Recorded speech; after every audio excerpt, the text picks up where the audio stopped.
Hey everybody, and welcome to D4, where I, Dustin, And I, Devin, codium a 5th edition game of Dungeons and Dragons. Yay!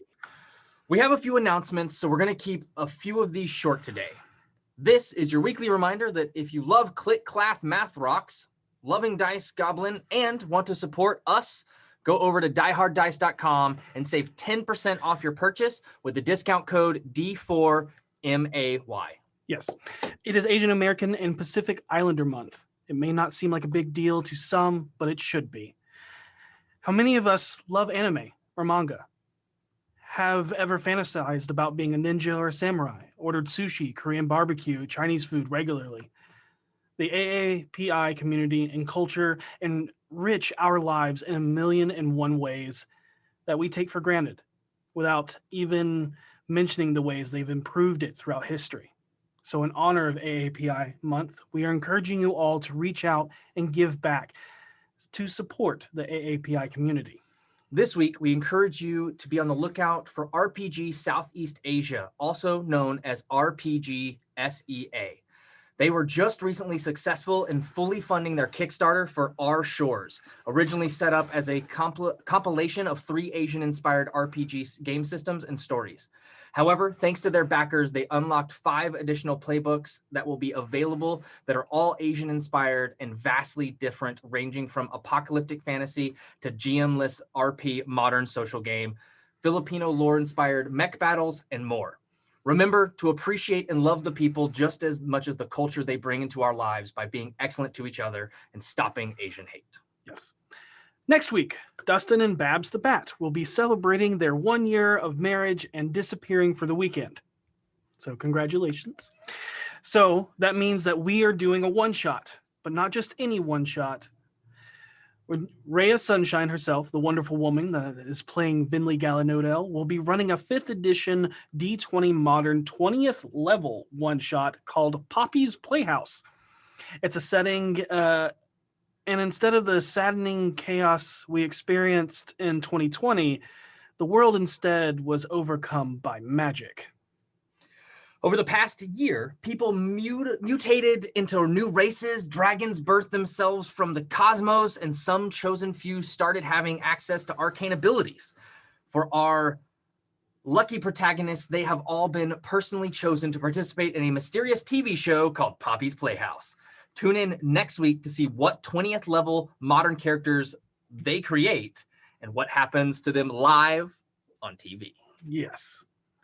Speaking of futuristic settings, we also encourage you to go check out and support our friends from Into the Motherlands, as they just released a Kickstarter. Go back their Kickstarter for Into the Motherlands, an original Afrofuturist TTRPG created by some amazing friends of ours who also happen to be some of the best POC RPG designers in the business. You can also check out the setting in action on Tanya DePass's YouTube channel. We also want to thank all of our fans, viewers, and voters that voted for us to win the most badass moment in the TTRP GIF Awards. We also want to thank RoboGoblin and the amazing mods and people that put the award ceremony together. We are humbled by all the nominations and even more so by the award. We hope that we can continue to bring more badass moments to keep you entertained and wanting more. And we have a big announcement. So pretty big. Yeah. We have an official website to consolidate all of your D4 needs. We have player bios, links to campaigns, one-shots, charity games, mentions of our live events, where we'll be, when we'll be there, behind-the-scenes content, and more. We'll be adding to it constantly, so make sure to stay up to date with all your D4 needs at d4dnd.com. And with that, let's hear from our sponsors. Yeah. We got a bit to get through today, so I'm going to go through the spiel quite quickly. D&D Beyond is giving away yet another players bundle, very generously, I might add. Remind you again what happens in the players bundle. The player's handbook, Xanathar's Guide to Everything, Sword Coast Adventure's Guide, Tasha's Cauldron of everything you need to be an excellent player. So we'll just do, there was a common stick we had. Now we're going to do an uncommon stick. I want you to think of maybe a birch, maybe an oak, maybe a finely tuned piece of wood that could be a 2x4. It's uncommon. You ain't seen it before. It's like a three out of all 10 sticks. There are 3 sticks that are like that. It's like maybe a B, B plus stick. Better than usual stick, not greater than stick, uncommon stick. Get on board. Put in hashtag Beyond in the chat right now for the players bundle, or hashtag uncommon stick if you want to be cool. And hey, you know what else is uncommon but really cool? Beetle and Grimm's Pandemonium Warehouse. If you head on over to their store today, you can get one of a bunch of boxes that they're offering. You can still get in on the Legendary Curse of Strahd box, just saying, finger puppets. So head on over to beetleandgrims.com, and while you're at it, give them a follow on Twitter. They're good folks and they put out good stuff. Oh, that's me. I'm next. Yes. Eldritch Foundry makes the best, highest quality miniatures for your table. They're fantastic. They're always adding new things. As a matter of fact, they just added a new staff, which is probably an uncommon stick if you really think about it. Add the gem at the top, and then it's a rare stick, maybe even. And then you got a new hood. They're always adding new things, including a cool new base for your character. You want to have cool force field going around your character? They have all of that. Check it out at Eldritch Foundry for the most quality miniatures you can get. And put in hashtag Eldritch in our chat to win an Eldritch Foundry miniature, for a chance to win an Eldritch Foundry miniature tonight yourself, or put in D4D&D for 15% off when you buy your own Eldritch Foundry miniature. Hey, what's up? It's me. I have no shtick, but that's cool. You want to know who has a cool shtick? RockPunch ATL. Their shtick is being real cool, making cool videos and doing cool things and making cool content, like helping us out here at D4. Hello, hi, we are here. You can catch up on all of our podcast episodes. You can even watch us on video. You can watch other videos. You can listen to other podcasts. There's just so many options and opportunities, and you get to hear all about it on their social media, which is on platforms. You can maybe guess them. I bet you can guess them. I bet so bad that you can just guess social media platforms. But on the off chance you can't, I'm going to tell you what they are. And it's Twitch and Instagram, Facebook, and Twitter. So all the places. I heard of those. I don't know how you got here, but I'm glad you're here. And we also have beautiful merch at the previously before mentioned d4dnd.com, graciously spelled out by our DM Devin. We have a new website, so with that comes new navigational things. So when you go to the new website, if you're looking for the merch section, you just click the merch tab. It's really self-explanatory, easy to use, user-friendly, And along the same lines as options, we have a wide array of beautiful items made with love by our merch moms. And I am so excited to tell you about something new that's coming to our shop. With Pride Month coming up, we are releasing 3 new shirts: an ombre pride shirt, the classic rainbow, and then we have the horizontal small stripe one that gives it a more 3D effect. I like that one because it's wild for the eyes. And that's the same classic rainbow. And possibly my new favorite clothing item in the entire world is our trans pride D4 shirt. My heart's beating so fast right now because it means a lot for me. I'm so excited to let you all see these, and I believe they're available in our store now. So if you want to grab yourself some beautiful merch and support beautiful people, feel free to head over to d4dnd.com and click that merch tab. Thank you. And finally, if you want loot for your champions, we've got another code. It's right there. Take a look. It's another champions code. It'll get you loot in your game. Bridal Champions of the Forgotten Realms. Hey, maybe you'll even pick up some loot for Akira. And without further ado, let us immerse ourselves into the Chronicles of D4. Woo!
Damn you people. It's not if it does that every now and then. We're back. Things that happen while you are gone, Mhm. you may never know. But you will know about last week. On divulging disclosures and a devil's declaration, the party made it into Daggerford, where they found themselves finding shelter at the Lady Luck Tavern. They walk in to find it empty and closed for the night, with the proprietor, Glynis Orkslayer, resting her eyes at a table nearby. They learn a little about the history of the tavern and buy 2 rooms, but quickly realized that although the town looks like the southern ward of Waterdeep, it infinitely pales in comparison when it comes to modern accommodations and plumbing. Before they turn in for the night, the group gathers to listen to Vaas's reasoning for the proposed extended stay and how he knows this town. They plan to all split up for the day to root out any corruption in Daggerford and see if there are any connections to the Xanathar, the Zentarum, the Reforged Ring, or even the Harbinger. Afterwards, Harold and Vaas go downstairs to have a nightcap before the ladies plan a traditional young maiden sleepover or beauty gossip and occult witchcraft. Vaas and Harold have deep conversations about Vaas ties to Daggerford and what he expects to find left here after being missing for so long. When they inquire about the orphanage that he grew up in, they find it has been reopened in the past few years under a woman titled throughout the town under the moniker Mother. While the boys are downstairs, the women join Vinley in a seance in hopeful attempts to reach Seisha's mother, but not before asking the Stone of Golor on how to destroy Harrow Dust, during which they learn and confirm that the narcotic that grants the users uncontrolled manipulation of the weave is actually the crushed up, petrified brain matter of an elder evil known as Zerguth, the Amber King, who was imprisoned in the Star Mounts by V's ancestors.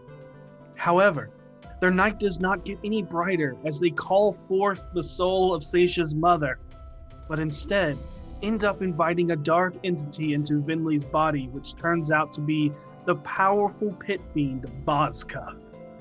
The pit fiend takes Vinley's admission of summons and knowing admittance of letting him leave as a verbal agreement in exchange for his servitude. Now left with the knowledge of Seisha's mother still being alive and an infernal contract etched into the skin of the eternally damned serial elf killer, they go to bed knowing they unleashed a devil upon Toril, who seems to be hunting a succubus named Pucheska. The next morning, they awake and learn more about the history and troubles plaguing Daggerford and realize that the water has gone foul from the river. However, the citizens seem to not care as they continue their happy lives under the rule and protection of Morrowind Daggerford, when the group hears about a public trial taking place within the hour. As the BFGs start their day, navigating the few muddied streets of Daggerford after the night's thunderstorm, Vinley and Vaas break off to meet with Bilver, the toymaker, and Doran, his guard, at the orphanage, while Seisha, V, Harold, and Orkira make their way south to the open drill field, where they find a Harrow Dust addict with a blue feathered beard being held on trial under the new strict rules of Daggerford at Morwin's lead. The crowd erupts in applause and infectious adoration as they see their Duchess and hear her words, calling upon them to sentence the man to either exile or death. As the town's crowd deliberates, Harold and Seisha commune with them to try and bend their ear and persuade them to the lesser sentence of exile. However, the crowd starts exploding into madness as multiple people start screaming out, "He's in my head! He's in my head!" Before V hears a panicked voice echo in her head. "Save me! I'll explain what I'm running from." And that is where we pick up tonight's story. Who am I standing next to, by the way? You're all kind of like around each other. You're kind of scattered a bit in the crowd where you could like squeeze into everyone. Okay. Or as close to the front as we could get. I mean, Yeah, as close to the front as you can get. Kira's more towards the back, just wasn't able to kind of squeeze through the tight space of people with her large wings. But but you're kind of behind Seisha and Harold a bit, who are more towards the front as they were able to squeeze in between of people a bit more. Okay.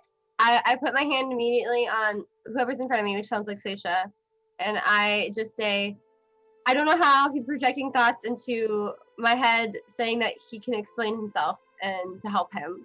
And it's really alarming. I wish it'd stop. It's really loud. It's probably one of those weird effects, maybe? I don't know. And I'm gonna look at the woman who leads this town, whose name I'm completely blanking on at the moment. Morwen Daggerford. Thank you, Morwen Daggerford. I'm gonna look to her, and what is her reaction to the crowd starting to freak out? She looks extremely concerned, and you see her hand like fall to her hip on the handle of her blade. Seisha's going to kind of stand up a little straighter and say, if you want to explain yourself, then explain yourself, but do not do anything to these people trying to save yourself. It won't help your cause. And You get your passive insight picks up, like you kind of see like confusion in his eyes. Like he doesn't really have any idea what you're talking about. Oh. He's not the one doing it. I think Or- wait. Not consciously. I think he's just really panicked and somehow doing it. It seems like the what I'm hearing is, it sounds like what someone would hear screaming if they were headed to the gallows. Like it just sounds like a natural thing someone would say in this situation. Like and you hear in your head, Seisha, convince the crowd to let me go. They don't care for my words. It's not how it works here. Please help me. I'm gonna turn to Harold. Is there anything you can think to do? To talk. So Harold and Seisha have already just so you know, mechanically, you've already made persuasion checks. That's already factored into things. Moving forward, we did that at the end of last session. Right. I haven't made any. You have not said anything, or Kira has not said anything. Okay. Feel free to continue to roleplay, but just know that persuasion checks have already been made, and that result has already been factored into. Okay. We've got to get the crowd calmed down. Okay. Hey everybody! And she says, kind of loud, like really loud, a little bellowing. You know. She's projecting. She's projecting. She's using her diaphragm. Yeah.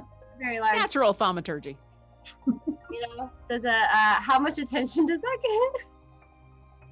get? People are definitely noticing you. You are this towering structure amongst all of the heads of everyone else. So whatever you want to say, you have their undivided attention. Okay. Here's how I'm feeling about this situation. As a temporary citizen, the thing is that bringing all of this awfulness to this town has been terrible, and yes, there should be a punishment, absolutely. But if we kill this person, we will never know the source of where the hair dust is coming from, and it'll come from somewhere else, and I don't think it would stop anything. So maybe we get more information out of them, and then banish. All right, make me a persuasion check. Can I assist from the other side of the crowd where I couldn't come in and just yell out and be like, yeah, more information and banish. Don't kill, just more information and banish. And like try to use that as like a rallying. That's a great more idea. More information. All right, you can roll this with advantage since Akira is Y'all, I got a +5 on persuasion, so it's not nothing. There have been better slogans, but it's not bad. It didn't matter. I rolled a 3 and a 4, so that's Womp. Curse my curse. This dude's gonna die. Aww. I did my best. I'm sure. Oh no, I failed. Yes, I failed last Sunday. It makes sense because nobody freaking knows me. All right, so you watch as Morrowind checks to make sure that the individual is still bound and will hold her hands up as she tries to calm the crowd. Okay. Harold, since you are the only person that passed, go ahead and roll a d10. Ooh. We were not persuasive on this. One. man's behalf. I rolled a 1. Could be a good one. Could be a good one. It could be number one. It could be number 1. All right, duly noted. That's not.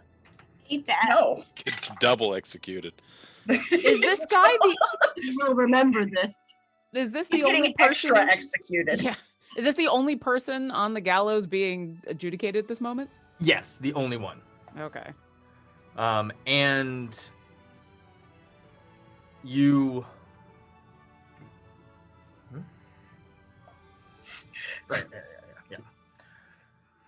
I don't learn from my mistakes because my first thought was, well, if he dies, we'll just get Bentley to seance him.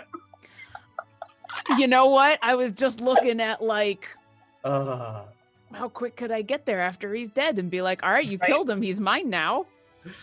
So you, as you spend your time trying to persuade the crowd, hoping that your words hold enough weight to ease them away from ending this man's life in capital punishment. And after a minute, the striking woman in full plate stands at the forefront of the gallows, hands raised to calm everyone. Daggerford, now is your time to be heard. Now is your time to determine the fate of not only this man, but all who stand before you as you come together as one voice, one town, one people. A hush washes over the crowd as they await the time to cast their vote as the woman continues. Shall he face exile? Yay, exile! I would like to roar from the back of the crowd. Is it sound based? Your extra laugh. Yes. Yeah, they said last week it was sound based. Okay. Performance check to like make me sound. Yeah. Can we out. make performance checks for our volume levels? We don't need to do that. I'll go ahead and cast Major Image. Ooh. Okay, major image will definitely add to the number. It's not like thaumaturgy where it makes it louder, but you are adding like a substantial group of people to your number. So go ahead. Aren't they and just going roll. to appear and disappear though? The people It's aren't. There sound. aren't going to be people. Oh, okay. It's just a sound. Okay. This is a sound. Got it. Okay. That Go might- ahead and roll 2 more d10. Sure. I mean, worst case scenario, if it has to be an image, you could just make a group of like gnomes People or wandering halflings. by going, yeah! One of them is a 9 and one of them is a 5. 14? Say what? 14. Just so you know, you have lowered the percentage by 15. Oof. Super okay with that. That may or may not have changed things. So I'll go ahead and mark off Major Image. with that and with this sound coming almost from in between the people, just this roar comes up. A large percentage of the crowd now yells out as one overwhelming cacophonous voice of screams and yelling, trying to make more noise. You see some with less ability make noise by banging objects together as you hear the words, "Redemption! Set him free! It's a sickness, not a death sentence! And then the Banishment!" yeah, more information. Here you go. It's catching on. It only Started needs to it. catch on for like 30 more seconds. That's Right. it. And you watch as the woman holds out her hand to hush the crowd as their voices slowly fade. Harold, do you... Oh yeah. I'm staying with them as Okay. here they got good coffee here. That's the last thing. And with a stern look, she says, or shall he face death? If anyone nears me starts to yell for death, I would like to give them the worst cleric side eye ever. Oh, I'm just straight up giving him the Sasha death stare. There's actually a fairly good portion of the crowd Uh, that erupts in visceral anger, pain, and fear. It's a low rumble like rolling thunder. You know that your words persuaded the crowd to stay their hand from capital punishment this day. However, Orkira, your passive insight picks up something very faint in some people in the crowd. Not an overwhelming amount, but more than you feel comfortable witnessing. As you give them that side eye, that stare of just anger. But you watch those that are voting for his execution, and you pick up some displaying a strange feeling of sick pleasure that they are indulging in. I hear you. The town hears you.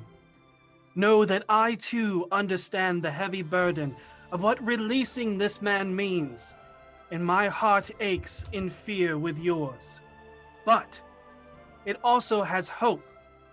Daggerford was once ruled by my incompetent brother, and through steel resolve, you have caused its redemption. Keep your faith strong in your township and its people. Know that their decision to protect you is to protect you the best way they know how. Remember, we are one voice, one town, one people. And on one people, you hear the crowd erupt. One people!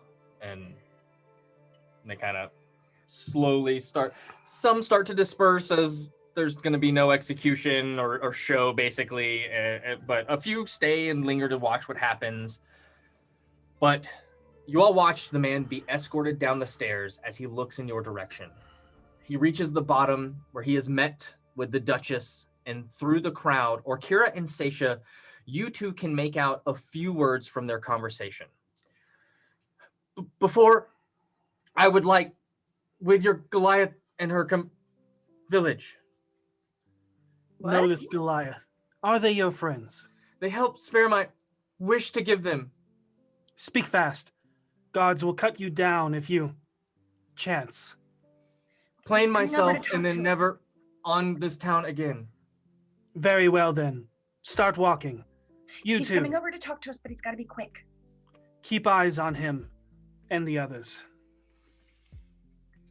The sound of armor sliding against its own metal clanks over towards you in your direction, as you see the man being escorted by two of the town's guard. The Duchess stays behind as she continues talking to a few of her men with her back turned after her eyes linger on you for a moment.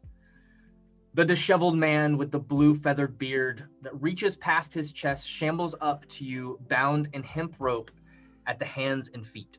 He looks tired, weak, and dirty, but the stench is far worse, which is surprising as most of the town has a fairly strong malodorous stench itself from the farmsteads and lack of sewage system. As he approaches, you see pain and fear in his eyes tucked away behind the gratitude of your mediation. Thank you. I could have sworn I was on my way to the Crystal Spire to see Kellamvor. And as he raises his hands, he presses the palms together in gratitude. And you all notice a serpentine tattoo symbol of the Zentarum tucked into the clothes. Where did you come across this dust? Actually, first, Zone of Truth. I was just thinking the same thing. All right, everybody make wisdom saving throws. Oh, I'll succumb to it. I'll just succumb to it. I also want It's charisma. It's actually charisma. Oh, charisma, sorry. Yeah. He fails with a natural 1. Oh, yeah.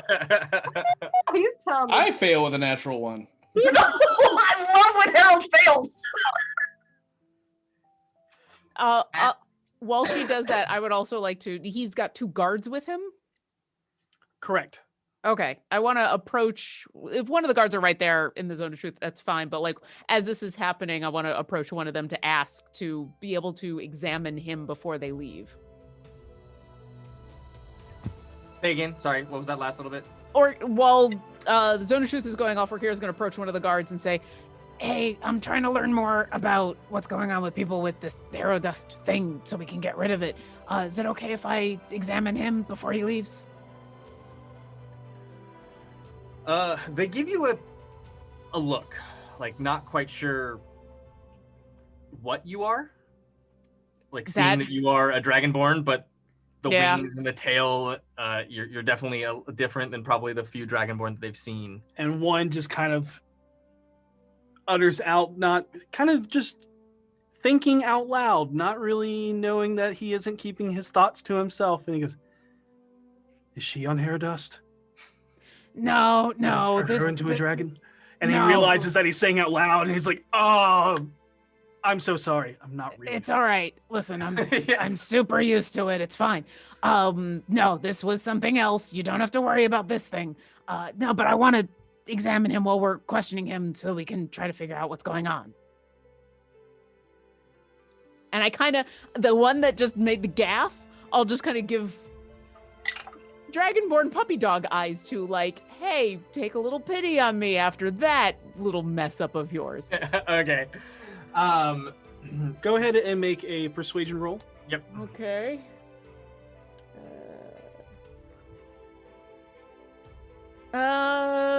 Oh wait, what's my negative right now? Hold on.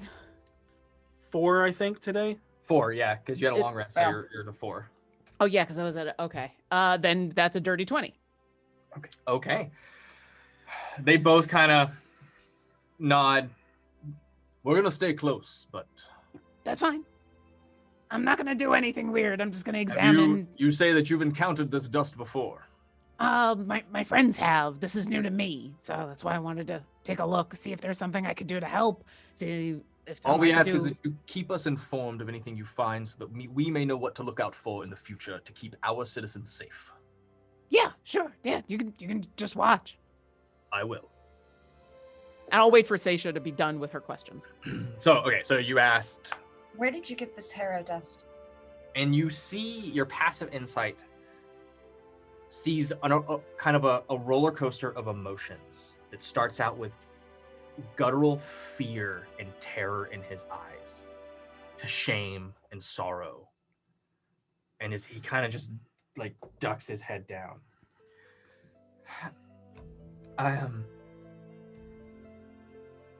So I and a few others were recruited by the Zentarum to set up trade routes for shipments out of the high forest from the Star Mounts up to the Lost Peaks and down Desarian River. But shipments got delayed and disrupted suddenly, and shipping routes got moved around, and we had to switch to the Unicorn Run. The Unicorn Run River it flows into the Delambir River. We made it about a day or two outside the forest before our barge was ambushed by crazed cultists with 3 dark eyes and strange tattoos on their foreheads. They moved unnaturally, but it was the flying creatures that did us in. Leathery skin stretched across boneless, eyeless skulls, tendrils writhing from their stomachs as they pinned us down without ever making a sound. And what? This conversation you're hearing half out loud and half in your mind. Okay. And did they take the dust you were... Let me finish! Please! You ask a question, let me finish. Do you want to know or not? I do. I thought you were done. I'm sorry. I'm sorry. No, you're going through a lot. It's okay. You almost see like the zone of truth is like he's like forcing the emotions out as he can't basically subdue that, and so it's coming out a little bit harsher than I think he even intends it. Mm-hmm. Your passive insight is picking up. We all just laid there screaming. No sound came out, just silence in the dead of night across the entire boat. three-eyed cultists didn't even care about the liquefied metal. They just poured the canisters into the river. They were after the chunks of fossilized amber. They crushed it up and scooped the powder up with their corrupted black hands and forced us to consume and breathe it. Another took turns jabbing us with long needle syringes, impregnating our veins and stomachs with black ichor. I watched in agony as my brethren, my friends I grew up with, they fought, so I survived death with, be overtaken by madness. Some of them burned alive in front of my eyes down to the bone. Another had the boat we were on rot away under him as he drowned in the river. Another consumed in writhing darkness. I only took solace knowing that a few of the cult fuckers went with him. I passed out from pain, of my insides liquefying and coming alive as I felt them slither and crawl under my skin like rot grubs. When I awoke, I was naked, with a symbol of their tattoo eye carved into my chest. I'm not sure which is worse, what happened to us on the boat or what I saw in that mountain. What did you see in the mountain? Mountain is alive. It talks, it gets in your head, it knows your desires, your inspirations, your wants, your needs. It lets those thoughts consume you as it feeds on you.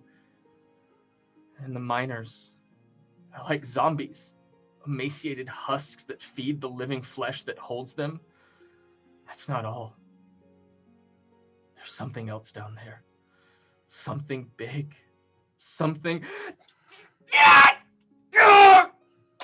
My brain is trying to crawl out of my head. You see the man thrash violently as he rakes his hands across his head and through his hair. You see small trails of blood begin to run down his face from the trenches dug in by his overgrown fingernails. The guards begin to approach cautiously, drawing their long swords in one hand and short swords in the other. The disheveled man twists towards them and then back at you with a crazed look in his now bulging eyes as he starts slamming his fists into his head and clawing at his face. It's in my head! Get it out! Get it out! It's at this point I'm just I gonna- approach Oh. and I just grab his head with my entire giant taloned hand. And I need to know what I need to do to stop this. Like, I'm going to grab his head so he can stop pounding his own head. And I'm just going to give a quick examination. Go ahead and make me a grapple check. Okay. The acrobatics, athletics, what is Athletics, sorry, I'm sorry. Athletics. Wow, my brain went to 3-5 there. That's okay. Oh, that's That hasn't happened in a while. That's a 6. Sure. I tried to do that. So as you reach out, he pulls away from you. As he tears his face, you see feathers go everywhere, like a down feather pillow exploding into the crowd. And the reason that you pull back is something nightmarish catches your eye. The man reels back, revealing a long, zipper-like mouth. There's rows and rows of razor-sharp teeth that cuts down his chin, dividing his throat all the way down to his chest that was once hidden. He now looks up at you with all black, swirling nebula eyes, and in your mind, you all hear your names in a deep, haunting, guttural voice that chills you to the bone, like ice freezing in your veins, followed by the haunting words. I see you. Good. I guess heat metal on the zipper. Need everybody to roll initiative. Yes. Well, Just so you know, it's zipper as in form, not zipper as in metal. Metal. Yep. Like teeth. Got it. So he's not the Velcro monster of our dreams. either. But That's good. actually, what I need you to well, as you roll initiative, we'll get initiative. There'll be another roll. Oh, that wisdom save, huh? By the way, Chill. loved the voice effect on that. yeah, that was super cool. That was dope. Well done. I That actually scared rolled me. well on my initiative, but now I'm gonna have to -4 this and sucks. Stop saving people and that won't happen. Yeah, listen. See, Tell Let the 'em wind to die. stop blowing. Let him die, or Kira. a Uh, zombie their wouldn't have blood. done this. Seisha, what'd you get on your initiative? I got a What? 17. 17. Harold? 15. Okay. V? I forgot to roll. There, roll initiative. Or No. Kira? I got 12. I got 5. Oh no. Am I going first? You might be going first. Did Yeah. that just happen? I just want everyone to know, if this were a movie, it would immediately smash cut at this moment to Vaas and Vinley entering an orphanage as the two coldest characters interacting with children, and both of these groups are having terrible times. Yeah. And like both of these Your interactions are like a lot more normal, but still horrifying, and we're like actually experiencing a horrifying experience. Yeah. Just out of curiosity, He's not good with kids either. did though. Boss and Bentley hear the voice in their heads saying, I see you? They did not. Oh, damn. Vaas is actually better with kids than V is, to be fair. Yeah. I mean, technically, both Vinley and Vaas have better track records than anyone else in the party with children. Yep. Yeah, I mean, out of play, No, I know true. that they've had excellent experiences. I've never tried to pick up one and just throw them into the ether. So You never But- tried to yeet the baby, is what you're saying.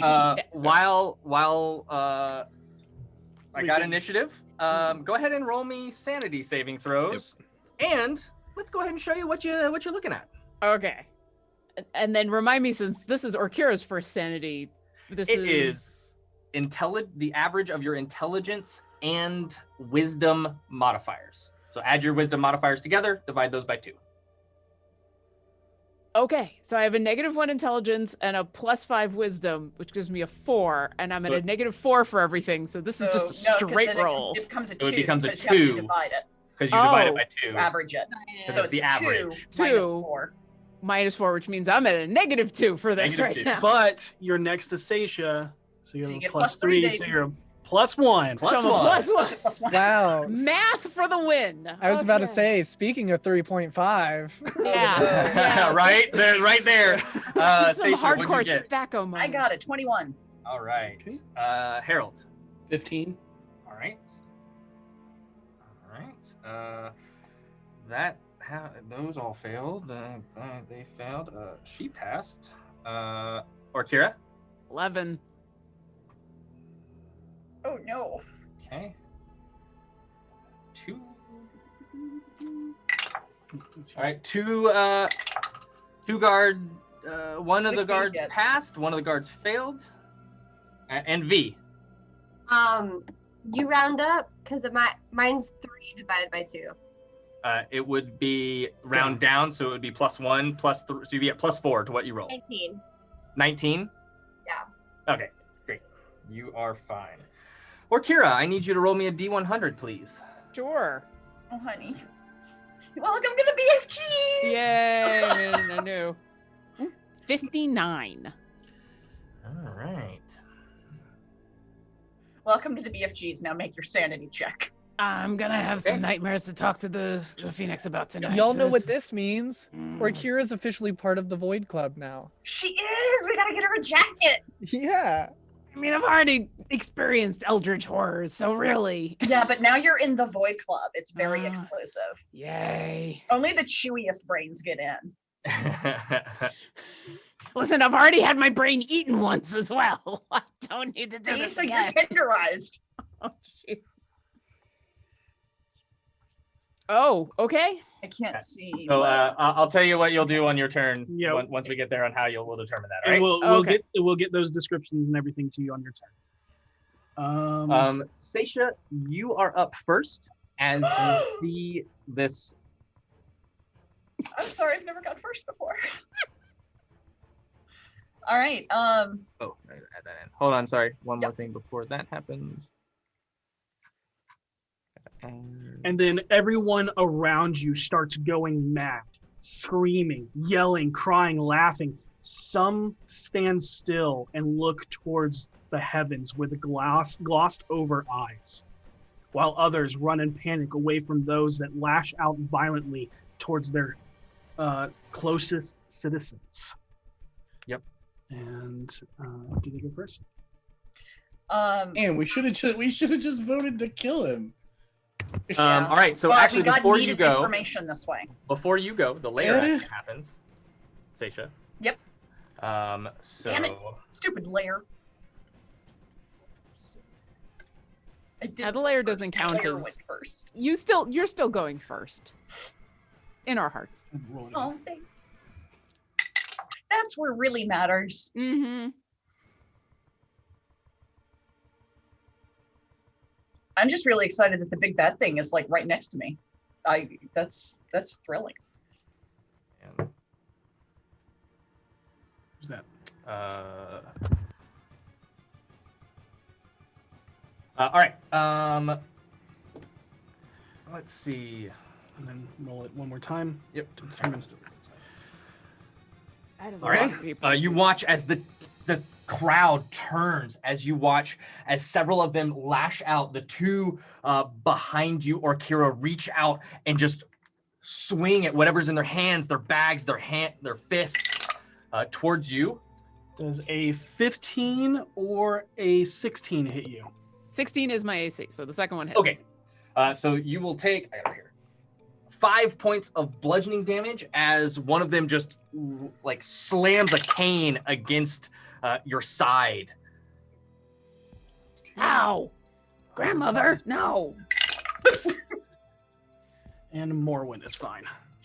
As you watch, one of the guards near you gets attacked, and then you see someone run up behind Morwen, and she too is also fine as they deflect the blows as their panicked eyes look around at basically the town square, just going into hysterics. Now it is Seisha's turn. All right. For my action this round, I am going to go ahead and use Radiant Soul. I'm going to pop my wings. All right. And just make sure I'm in a good position and try to get this thing's attention, basically, and get it to focus on me so it flanks with V and she can absolutely decimate it. All right. You're moving to flank. Mm-hmm. We're actually already there. Okay, great. But I'm just basically trying to be big and flashy and get its attention. Oh, with my cool foggy wings. Yay! I love the foggy wings. They're so cool on that. I love all the Great. different. We gotta get you some wings so that you can join the wing club. Yeah. We'll be the All right. fly girls. Is that the end of your turn? Yes. All right, you all watch as you see the confident leader walk forward, unsheathing a long sword from her hip before running her thumb along its blade, causing a small amount of blood to coat the edge. In a swift motion, she carves a sigil into the air that you see carves into the flesh of the creature's forehead as it begins to bleed an acrid black and yellow ichor. You come into my town and offer destruction after we give you redemption. I will not stand for it. I bleed for my people, and you will burn. And with those words, you see the blade ignite in roaring flames as she charges forth, making 2 attacks against the aberration. Go ahead and roll a d10 for her.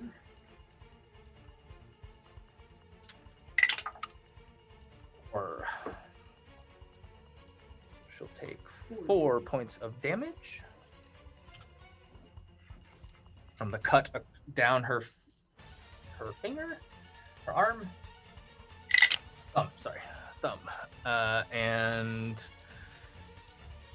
will come in with the first one, slicing up and cutting it across the chest where the zipper-like mouth down its torso kind of rides a bit as the flames lick up it.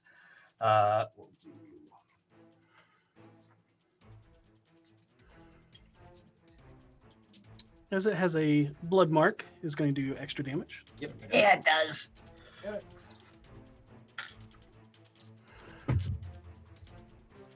Harold, you're going to be up next.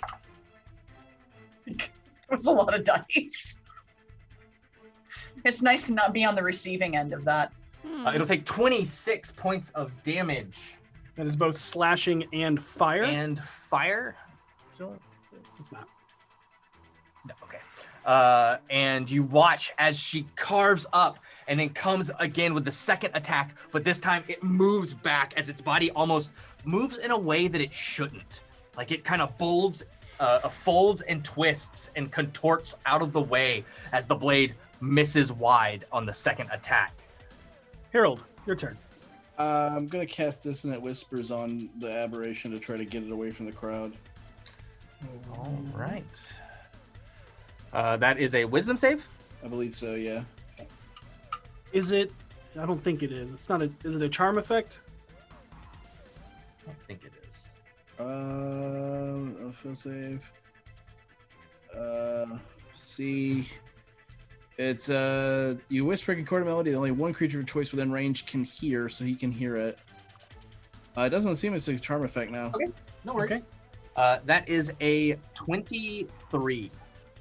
He passes, so he'll take I guess half of 66. Let me go and roll that. Yeah, go ahead and roll that. He will take half damage. So he'll take 10. And that's psychic damage? Yep. Okay. You watch as you whisper into the air, and you watch as it just looks up and just kind of cocks its head, and you kind of hear in your mind, Oscar, you think your mind can outdo mine? I see everything. And it doesn't appear to take any damage from that. But you Cool. don't hear everything. Since I'm still concentrating on major image, can I I guess it's an action. Well, I don't know. Let me see what it says about. Yeah, what does it say? Does it say you can? Shifting. I don't know if you can change the image once it's cast. As long as you can use your action, to cause the image to move to any other spot within range. The image changes location, you can alter its appearance. Okay, then I'll Appears just natural. Okay, so it will be an action. Okay, so yeah, no worries. In that case, secondary action, I will Hexblade's Curse on it. Okay, absolutely. Pulling your dagger, you kind of pull the dagger now with the twisting vine handle, and as you hold it up, normally there's that purple mask that forms over it, but this time it's a little different. As before the mask forms, you watch as a coalition of cicadas come buzzing around it, forming over it, covering the face, but all of them over its face makes the purple mask, but they're moving cicadas. Oh, I love it. Cool. And that'll be me. I don't know how close I am to it. You are 10 feet away from it. Yeah, I'll move. There is a guard and V in between you and it. Yeah, I still want to put some distance. Just I'm better at range. I'll put as much distance as I can, I guess, just to keep myself on the fringes and be able to keep an eye out for people.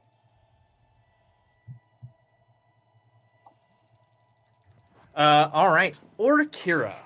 Oh, I need hi. you to go ahead and roll me a D6. Okay. And as you see this like fleshy zipper open up, everything around you just kind of morphs as your vision goes a little bit dark and blurry, and everyone around you just starts mutating like this man did in front of you, as all of your friends all now look at like aberrant monstrosities. Their limbs elongated, the sides of their face just open up, and eyes start forming in multiple places. Their hands reach out towards you, and you see mouths and eyes all staring at you, tendrils just billowing off of them. Where you see Seisha's wings is nothing but tendrils, black ichor tendrils, as everything around you is a aberrant monster. Yeah, but what does she hallucinate? Boom. I rolled a 3.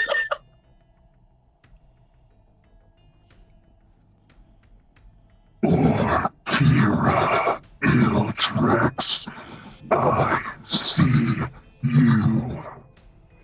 And you rolled a 3. Yeah. All right, I make me an attack roll. Like with just my claws? With your claws. Okay. You may see me, but you don't see what I can actually do. Don't taunt the elder evil. I will say know. this: it is not controlling you. You have full access to everything that you want to do. Just so you know. Okay. Then I think if I'm lashing out at someone, can I make a suggestion? Oh yeah. Do what you would do. So your attacks. You're attacking someone. I'll tell you who you're attacking after you tell me what you're doing. Okay, because I would say in this state she would go after the person that just hit her, which might be actually a horrible thing. Okay, that works. Yeah. 14. No, don't kill the nice innocent bystander. I know. I rolled a 13 on my claws.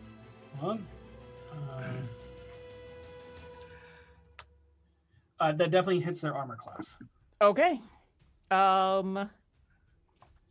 I do 2 slashing damage as in this she's growling and freaked out at whatever has gone on, and something just whacks her, and despite the fact that the main one is in front of her, I think she just and lashes out. Yeah, and you slash at the one who hit you with the cane as they seem to be eyes black nebulas, just mouth just almost like foaming as they are also lashing out at you. Do I still get a bonus action and a movement? You do not. No. Okay. Yeah. Yep. You must use the entire round to attack this and this individual. But at the end of your turn, as you slash across, you see little trickles of blood coming down this farmer's cheek, and that is what immediately pulls your mind back to you. Ugh. As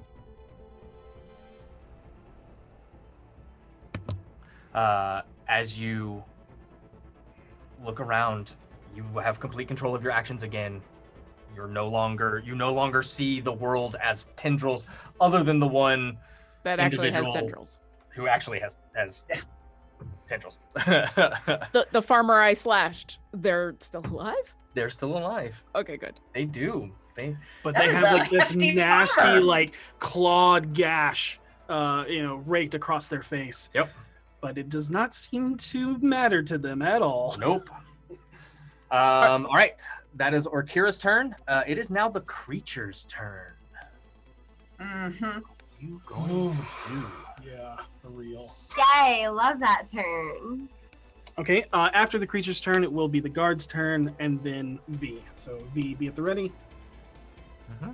I just want everyone to know from an outside perspective, what just happened was this man just started screaming, or Kira grabbed him by the head, or tried to grab him, and then he erupted into a monster. Everyone went crazy, and then Orkira turned and slashed at a bystander. Orkira's the big bad evil of this game. I mean, I didn't want to spoil the fun, but I'm sorry. here I am. Orkira, what is one of your titles, or at least the title? I mean, I am kind of the destroyer of worlds. Yeah. The harbinger of the end. I'm not a harbinger. I'm a destroyer. There's a difference. The Phoenix revives and destroys. I don't harbinge anything. Which is worse? I mean, harbinger, you're just talking about what's coming for the most part, but that's up to you to decide. All right. You watch as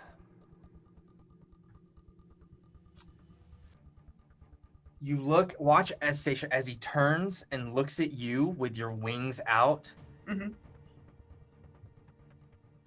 and then shifts his gaze away from you, turning towards V and Harold, and the... Damn it, that's right. What I do?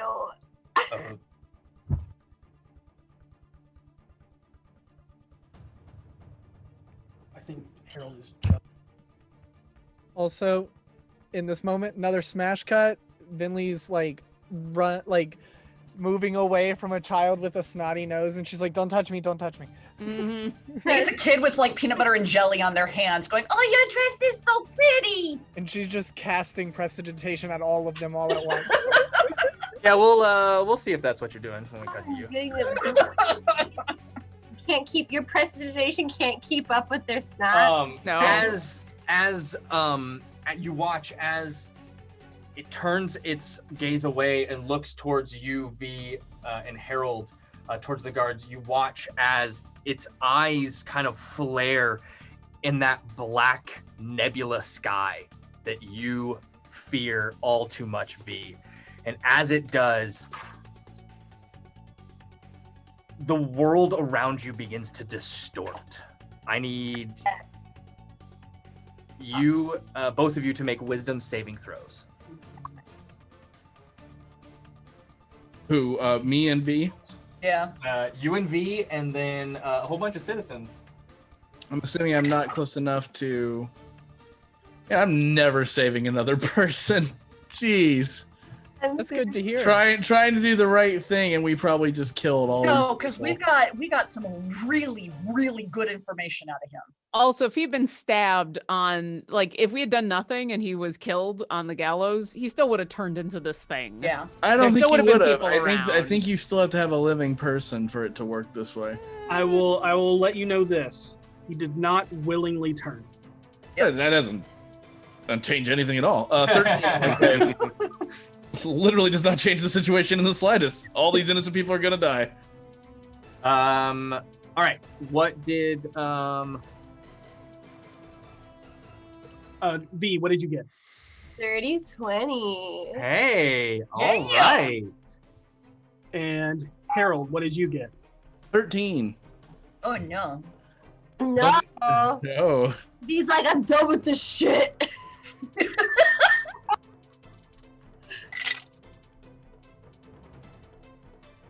I forgot about the fact that they never fight me. Damn it. I wasted my wings. Me. No, you didn't waste your wings. I did because I look really cool. They're never Harold, you are gonna take 23 psychic damage. Oh, that's why you're worried about everybody dying, because you're gonna kill them all. Oh, all right. And you watch as reality around you shifts and bends. You have like intense vertigo, and you can't quite make heads or tails of anything right now. And I'll let you know what happens on your turn. Sounds good. And you watch as V, you feel this, and even the citizens behind you, you watch as some of them who are racked by the madness, but others you watch kind of grab what they have and stand in a fairly trained, battle-ready stance. Farmers, merchants, everyone just kind of holds their own as they turn towards this creature. And they don't seem to be affected by it as they pass their save. Oh, okay. Nice. Yep. And it's an all or nothing, so you don't even take half damage on a failed beat. You are good to go as you will yourself. You've seen worse. You've stared the nebula in the eyes, and they stared back. Yeah, and it was. But this is nothing compared to that. Yeah. All right. With that, it is going to.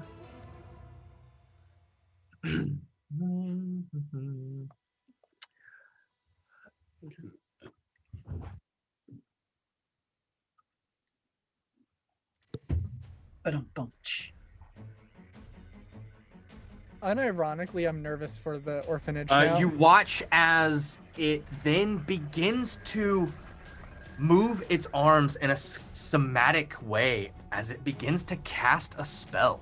Whoa, bud. Yeah, I'll counterspell it. Just smack. All right. 4th level. I need you to roll it.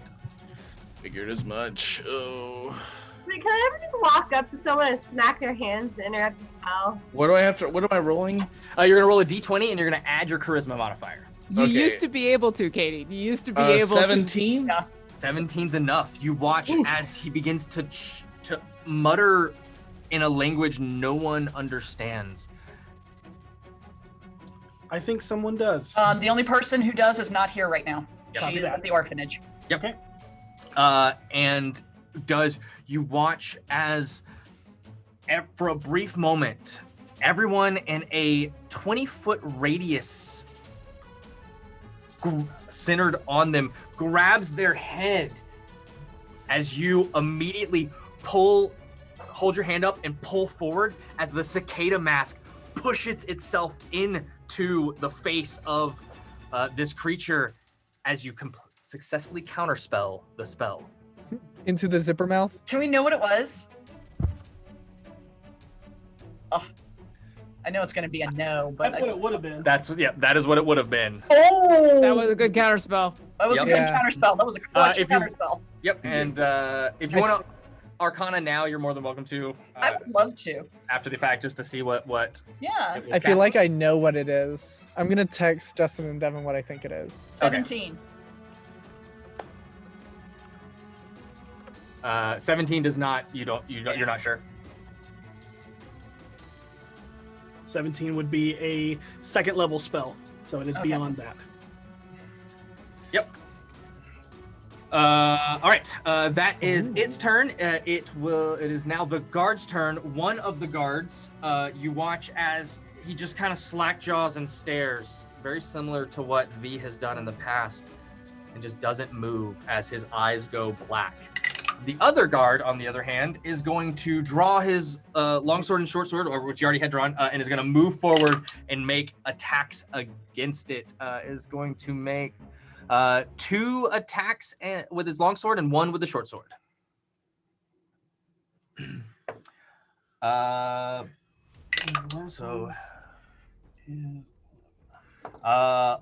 The two longsword slashes connect as he cuts deep into the clavicle and then shoves it into the mouth a bit as he pulls it out. The short sword coming over gets, again, that weird distorted movement of the body, dodges out of the way of the short sword, but will do a total of 14 damage with the 2 longsword attacks to this creature.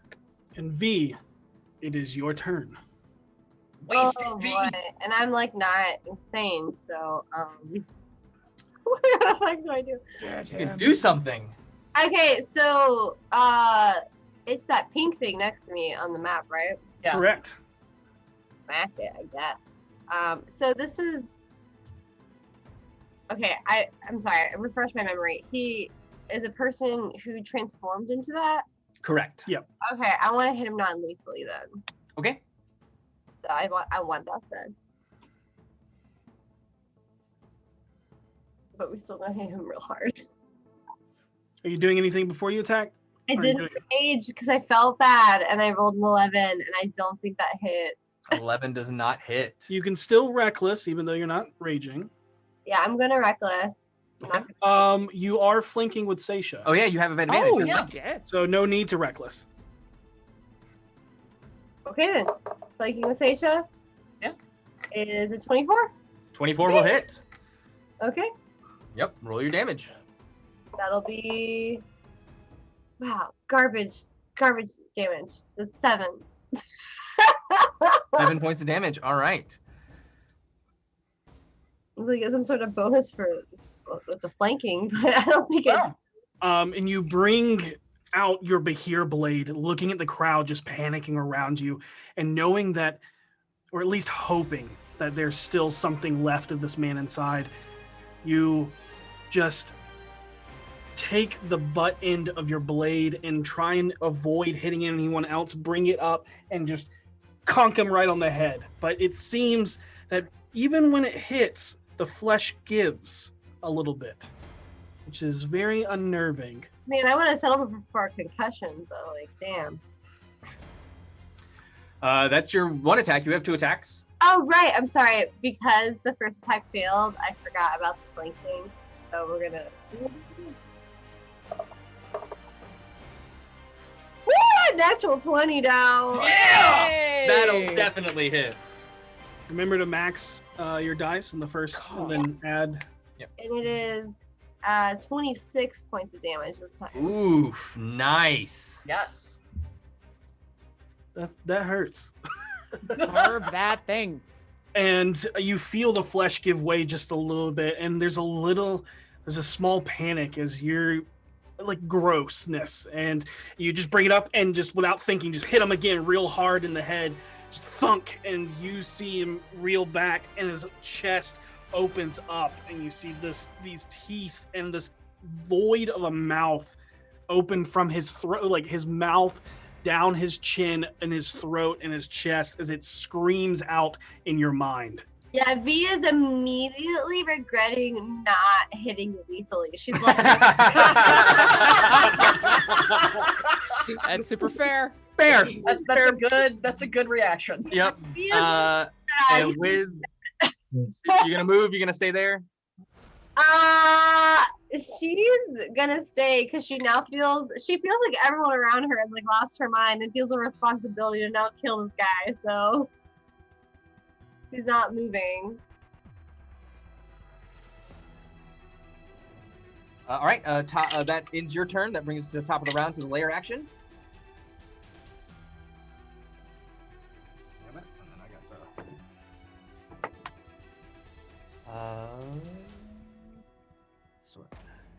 Okay. You watch as Morrowind, V, and Harold, the 3 of you who are kind of closer to the front of where the crowd was, you just get swarmed by people laughing, screaming, crying, out of control of their minds as they attempt to grapple and restrain you. I need you all to make athletics or acrobatics checks. Your choice. Harold and B. I will roll one for Morrowind.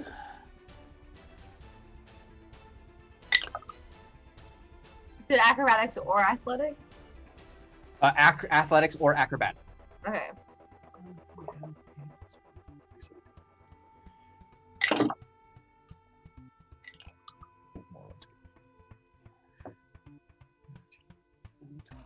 Morrowind.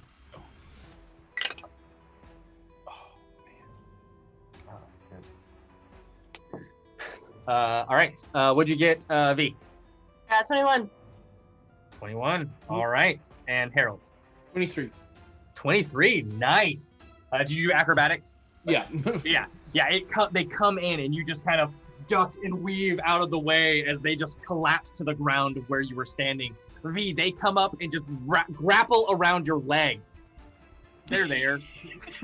You don't notice them. And they all seem to like try and dogpile on top of the Duchess, and she struggles for a good moment or two before finally just throwing everyone off of her. As yeah, that was real close. Real close. All right. That is lair action. Stacia, it is your turn. I'm gonna get me some of that back. I am attacking. And let's see. And I do it with advantage because I'm flanking, correct? All the flankings. Oof, 17 to hit. 17 hits. Yay! And I'm smiting. I'm Fair. gonna smite. So let's see. Is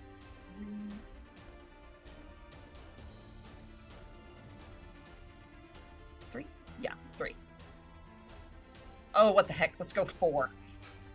So I'm gonna smite at 3rd level.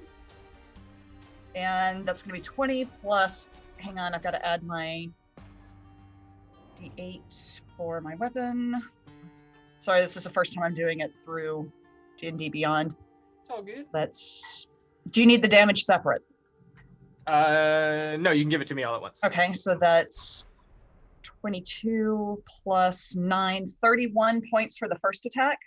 Sing us that swan song. Nice. It turns its back to Seisha and begins attacking everyone else. And she stands there and looks around as all of the chaos is spreading all around her. And she just glares into the back of the thing and says, Ulam Gaduane, which in Celestial is, I know your name. And she runs her sword forward and just stabs as hard as she can into its back and rips. And as she does, this gold light just sort of starts emanating from the blade.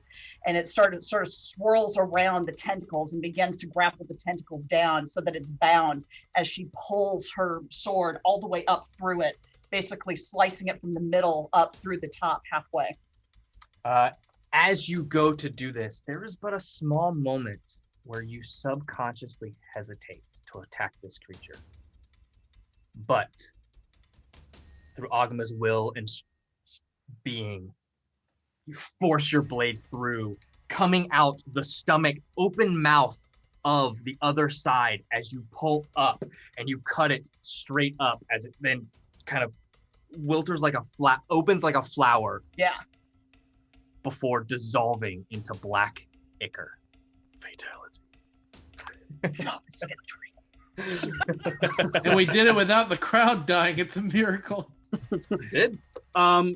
Harold. Oh God, yeah. You It's just my roll a turn. D8. I was about to say, are we still in D10. initiative? A Is D10. everybody We are still in initiative. I rolled a 9. You can act and move normally. All right.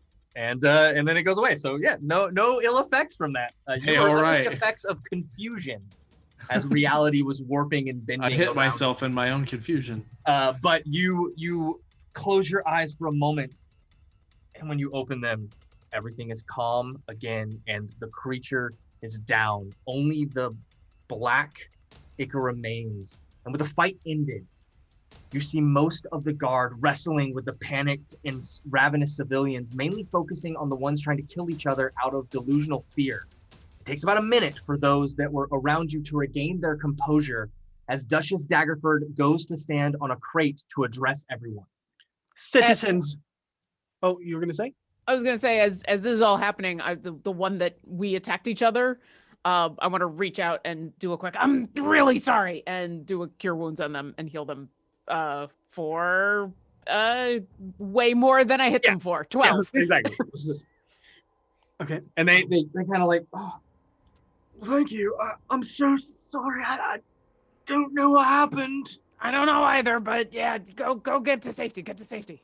And then that's when your attention is drawn towards Morwen standing on the crate. Citizens of Daggerford, fret not, for once again we prevail.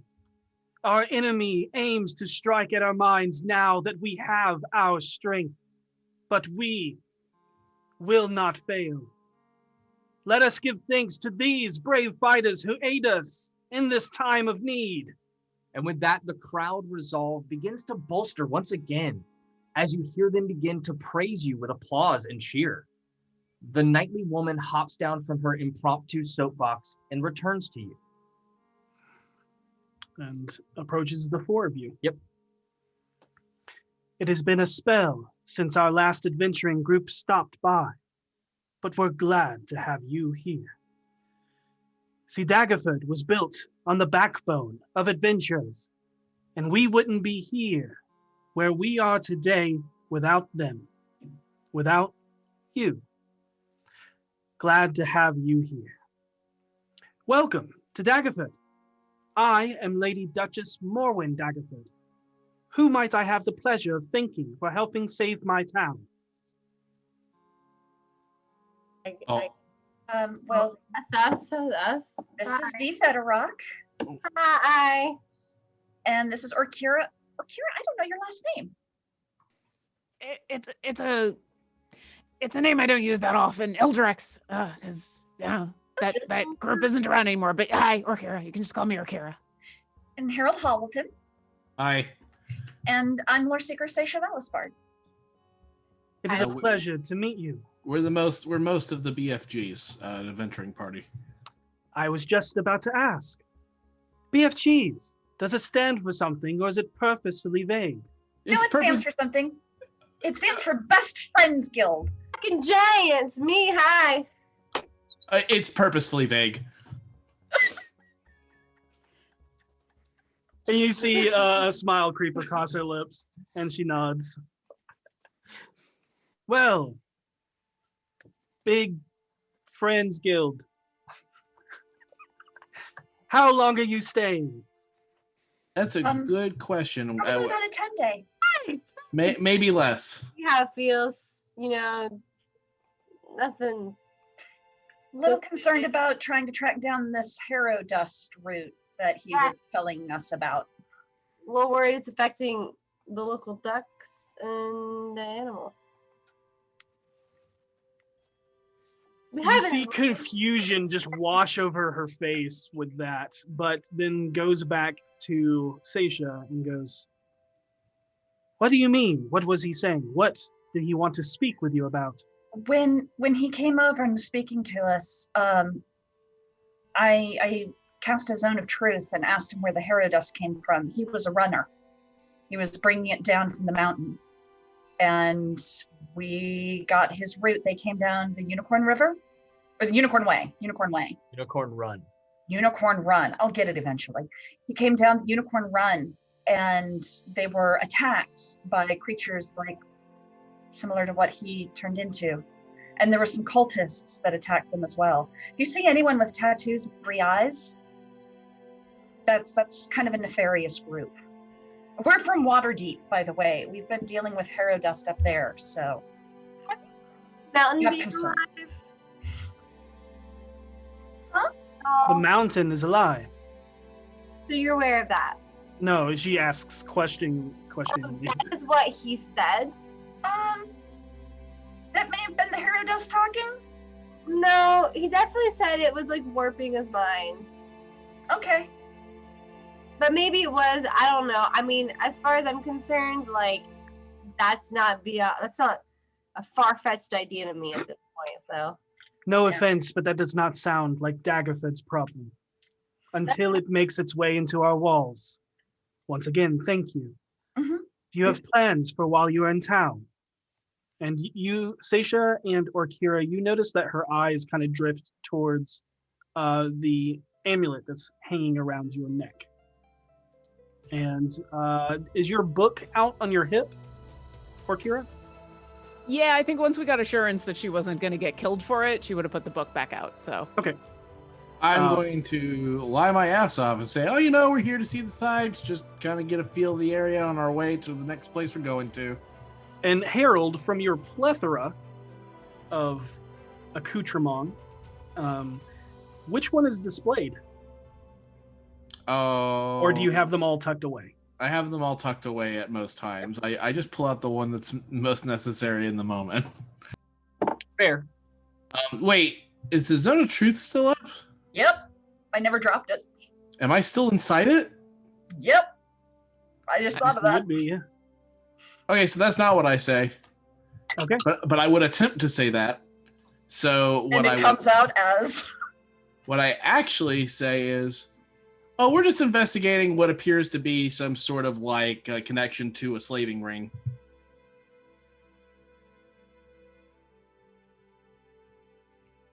Excuse me. What? To be fair, it's not like we came here for that. It's just like a while we're in the neighborhood thing. Shit, you gotta turn off the Zone of Truth. I don't think you can. Oh, you can't? I thought you It's could. it's not concentration. Oh no. Remember when That's the last great. time this happened? That's Yeah, right, it just stays there for 10 Harold minutes. just glares over at Seisha. She's like, this really pisses me off. Well, maybe there are reasons that. But it is the Yes. truth that we're not here for that. It's just like if we see any connections, as long as we're here, we'll look into it. And of course, if we find any connections, I won't tell you.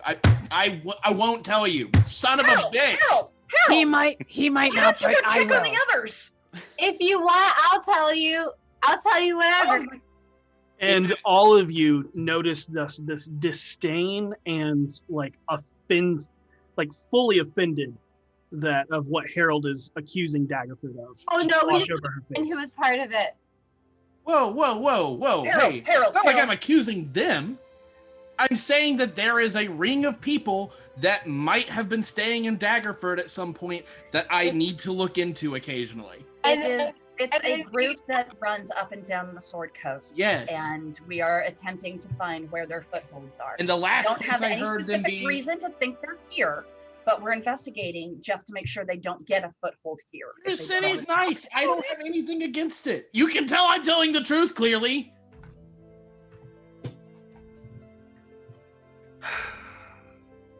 She sighs.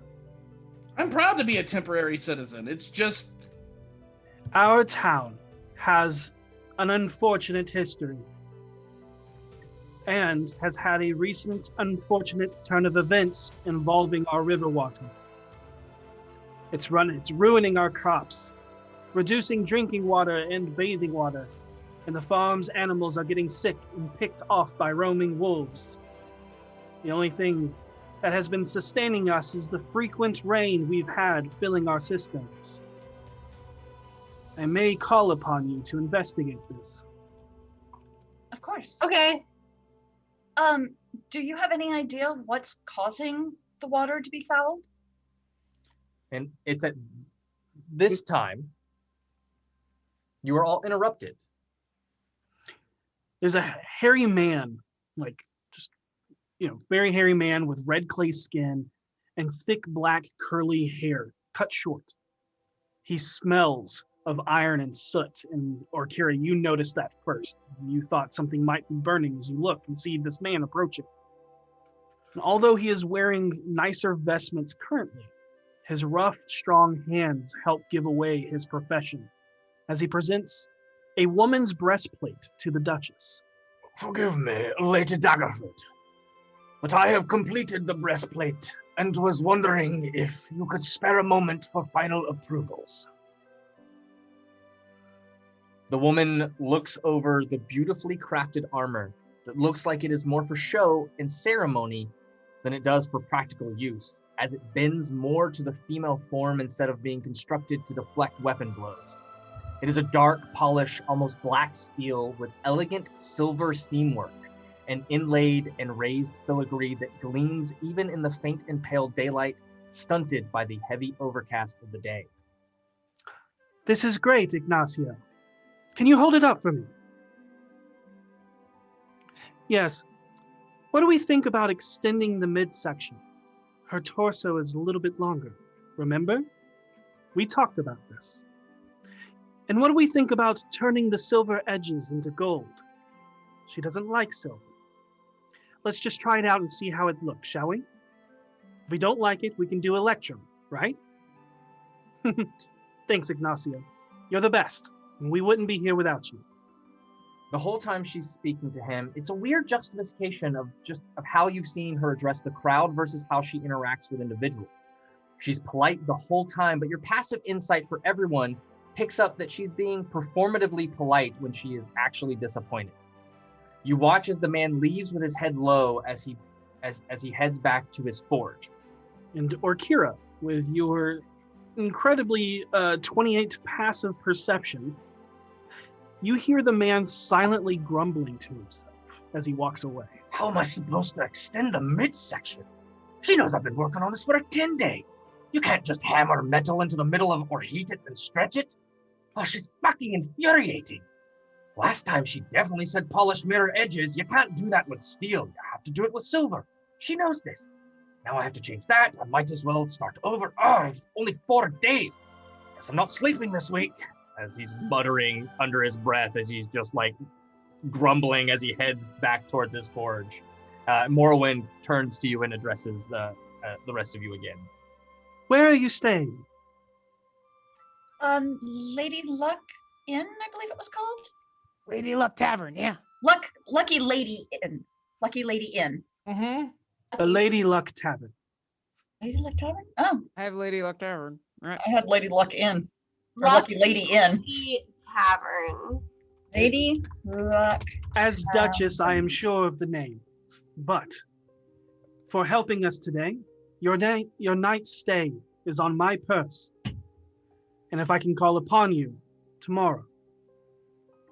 We Or- would be honored. Yeah, I'm available. I don't have time. I mean, I have my schedule's open. Thank you for everything. If there is anything you need, please just ask. Don't worry about having to tiptoe around the laws here. I am more than understanding of what it takes to keep a town safe. And adventurers often take on the most danger, so they deserve the most leniency. Within reason, of course. It was a Understood. pleasure meeting you. Thank you, Your Grace. When should we come by tomorrow? And where? I will send for you. But I have many duties to attend to. That's not ominous. Well, it was incredibly awkward, and but I am very respectful of you. Shit, I gotta get out of this thing. It is ominous. I don't know why I said it's not. And with that, she kind of shakes her head and walks away. Orkira will very gently take Harold by the shoulder, and as she's pulling him out of the zone of truth and saying, we got to get you better at just not talking when that kind of thing happens, Yeah. I'm going to cast Cure Wounds. Because you took, what, like 22 damage during that? 23, yeah. Yeah, I'm gonna third level that shit. Okay. I'm gonna third level that shit. Yeah. You get 22 back. Hey, so, thank you.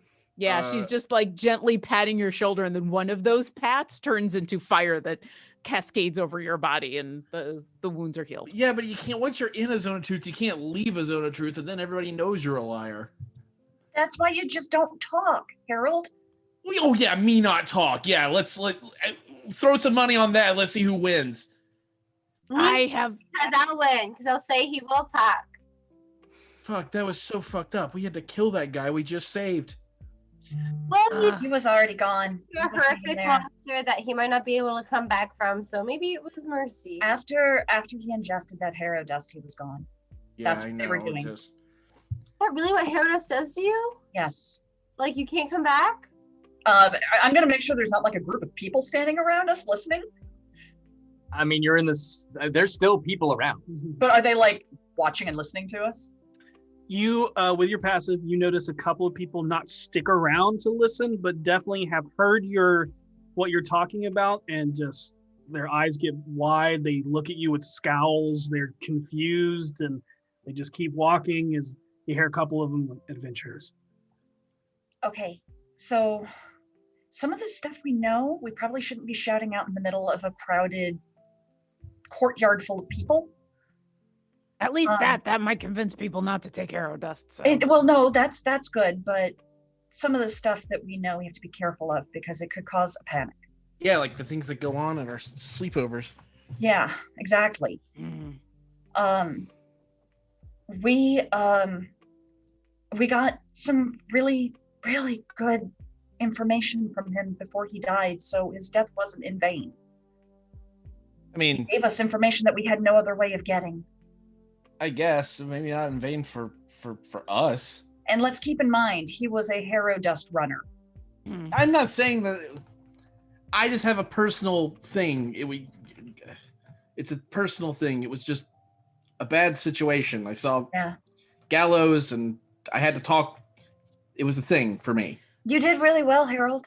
I think you alone convinced the crowd not to execute him. I cheated. I made a lot more crowd during that vote. I don't know if that was cheating so much as playing smart. That's cheating, but that's okay. I don't care. I thought at the time I was saving a life. So Yeah, it was good cheating. Oh, so there's good cheating and bad cheating then. Yeah. by my reckoning, sure. I mean, we were trying to save a life, right? Is there any cheating in trying to save a life? Apparently, there's good and bad cheating.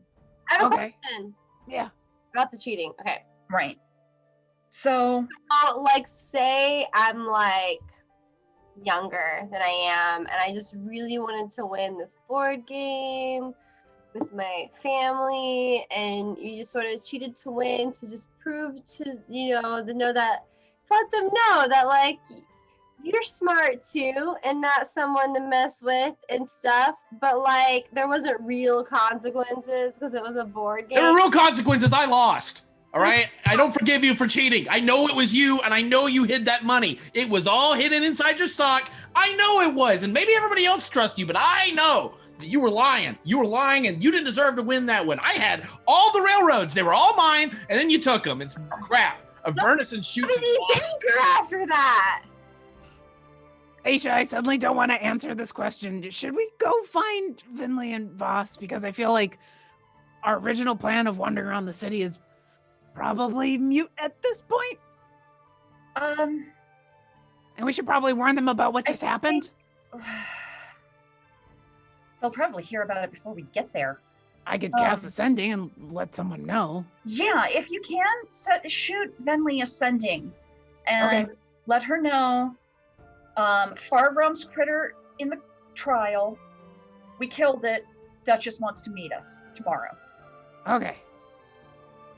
I'll take a second and cast Sending to Vinley. You feel real good being some kind of like landlord in Avernus? You feel real good about that? Harold.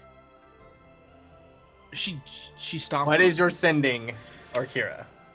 Well, it starts with Orkira saying, I don't want to have to choose between my friends. Oh, hi. There was a guy taking arrow dust, turned into a monster. Gonna see. What was her name again? And then that's the end of my sending, and I have to send another. I think it even stops at C. I don't think it gets any further. So gonna see blank. Probably, but Orkira feels super bad and is gonna immediately cast another sending to Vinley. We're going tomorrow to see the Duchess. Because we saved everybody. But it still kind of sucked. Be careful. There's Herodust monsters in the city, and that's it. And then out loud, you continue to hear Orkira say, and I really don't want to have to choose between the two of you on this cheating thing. Can we just go have lunch? We need to go get another version of that game. They have like 1 million versions of it. Why don't we all go grab lunch and then split up and do our city investigation? Vinley will reply later on. Oh no. As you get 2 sendings in a row from Rambling Orkira. I'm sorry, I'm just imagining fucking like V and Harold for years vowing never to play that game again because they've been at each other's throats so hard about it. I still think I should be allowed to be banker. I don't see what the big issue is. Oh no, we never let my dad be banker when we played games. It was one time and it wasn't even trying, it wasn't even a plight towards you, Harold. It was towards everyone else. And with that, we are going to move over to Vaas and Vinley. Vinley and Vaas. About an hour ago, you split off from the group to head up the soggy and muddy impacted dirt path to the east side of town. A hand-carved and painted wood sign on the side of a two-door style textile building marks the path you are walking as the Duke's Way. It is obvious to tell it is the moniker is derived from the large castle-like building behind 2 iron-gated stone walls atop the flattened plateau, the leveled hill crest at the end of the path, the Ducal Palace. As you pass the town street, to your right, labeled the High Road, you see Bilver and Doran, who is carrying a large crate in the same direction you're headed. Good morning! Wasn't sure if we were meeting you at the Silver Flood Inn or the orphanage. I'm glad we caught you on the way. Oh, this is heavy. Do you mind if we walk and talk? Or, not talk at all? I'll take a yelling. I'll take a handle on the other side of the crate. Okay. Yelling? Who's yelling? Oh, you mean all that commotion on the other side of town? I wonder what all that was about myself. This town seems so wonderful. This place we are staying in has a nice cave mining theme. Oh, amazing. I slept in a bed with a mining cart bed frame. The lack of water is slightly problematic, though. Oh, for the love of Gary Glitterbucket. Who? Do I recognize what he was trying to say there? Before you even say that, you go, it's Garl Glittergold. Okay. Gary Glitterbottom. No, Gary Glitterbucket. Glitterbucket. I like that name better. Both and, of those are excellent. As you grab the other side of it, Vaas, You're a godsend. and then Doran turns to you, Ben. I noticed you really enjoyed the ghost stories. So I wrote one down for you to tell your friends when you are out traveling. It's called Beware the Bagmen. And The Bagman? you watch as the Vitiligo skinned half orc hands you a page with some scribbled down notes in terrible handwriting, but still legible and well worded. With it, he also gives you a trinket. Please go ahead and roll a d100. Absolutely. Another goblin hand. I will cry. Girl can dream. 20 even. 20 even. All right. With it is a very small jar that appears to have some weird bit of flesh floating in a pickling fluid. But it's like a dark flesh that seems to almost kind of like ooze out into this fluid. And we're going to send you the The story. Did he hear about this from someone named Van Richten? Look, all right. Look, it's a gorgeous book. We got to put it in here somehow. I'm just We're not in saying. Ravenloft. Yet. I'm all for it. I mean, let's be honest. Every domain of dread is already in D4. Yeah. So you have all the notes to construct something for later on. I love that. Oh, I love that. She'll say, "Thank you. This will actually come in very handy for me." But as you turn the corner onto the Farmer's Road, you are greeted by a 2-story double institute building covered in evenly spaced windows. It is not warm or inviting, but neither is it dark or oppressive. It merely looks like a plain and forgettable building in a sea of others. The only brightness comes from those that inhabit it as you hear playful laughter rounding the corner. A few young giggling children who are chasing each other in a game of tag are corralled inside for breakfast by some of the older orphans left to take charge before they are too old to stay. Next door is a pavilion-style square building with an open garden in the center. It looks old, slightly run down due to the overgrowth of dead vines crawling up its pillars and walls. An older half-elven man with long graying beard and earthen brown monk robes tied with a fraying hemp rope around his waist can be seen on a ladder hanging decorations. The small bundled pillars of wheat bound in green ribbon look to be the most lively thing around the whole area. A stylized blooming red rose is painted on the stucco above the main entrance that reads Mother's Garden. In the center of the pavilion, next to a simple bench and a small, nearly empty pond, you see a clearing with a lackluster, dying garden and an old oak tree that you instantly recognize and remember, Vaas. As you stare at that tree, everything seems to fade away until the calm is broken with the gnome toymaker's voice. Ah, what? I guess it's time to meet the person who runs the place and fill a few kids with joy through the love of toys and imagination. I want to do a Yes. final insight check on this guy. Okay. Okay. And while you roll that, Vinley, if you want to roll religion Yeah. on the building next door, the open pavilion. Ooh, religion, there it is. Oh my god. 23. All right. And 12. 12. Again, Very excited. it's exactly what Harold said. Excited for the future, excited for things to come, but you can't tell exactly what he is excited about.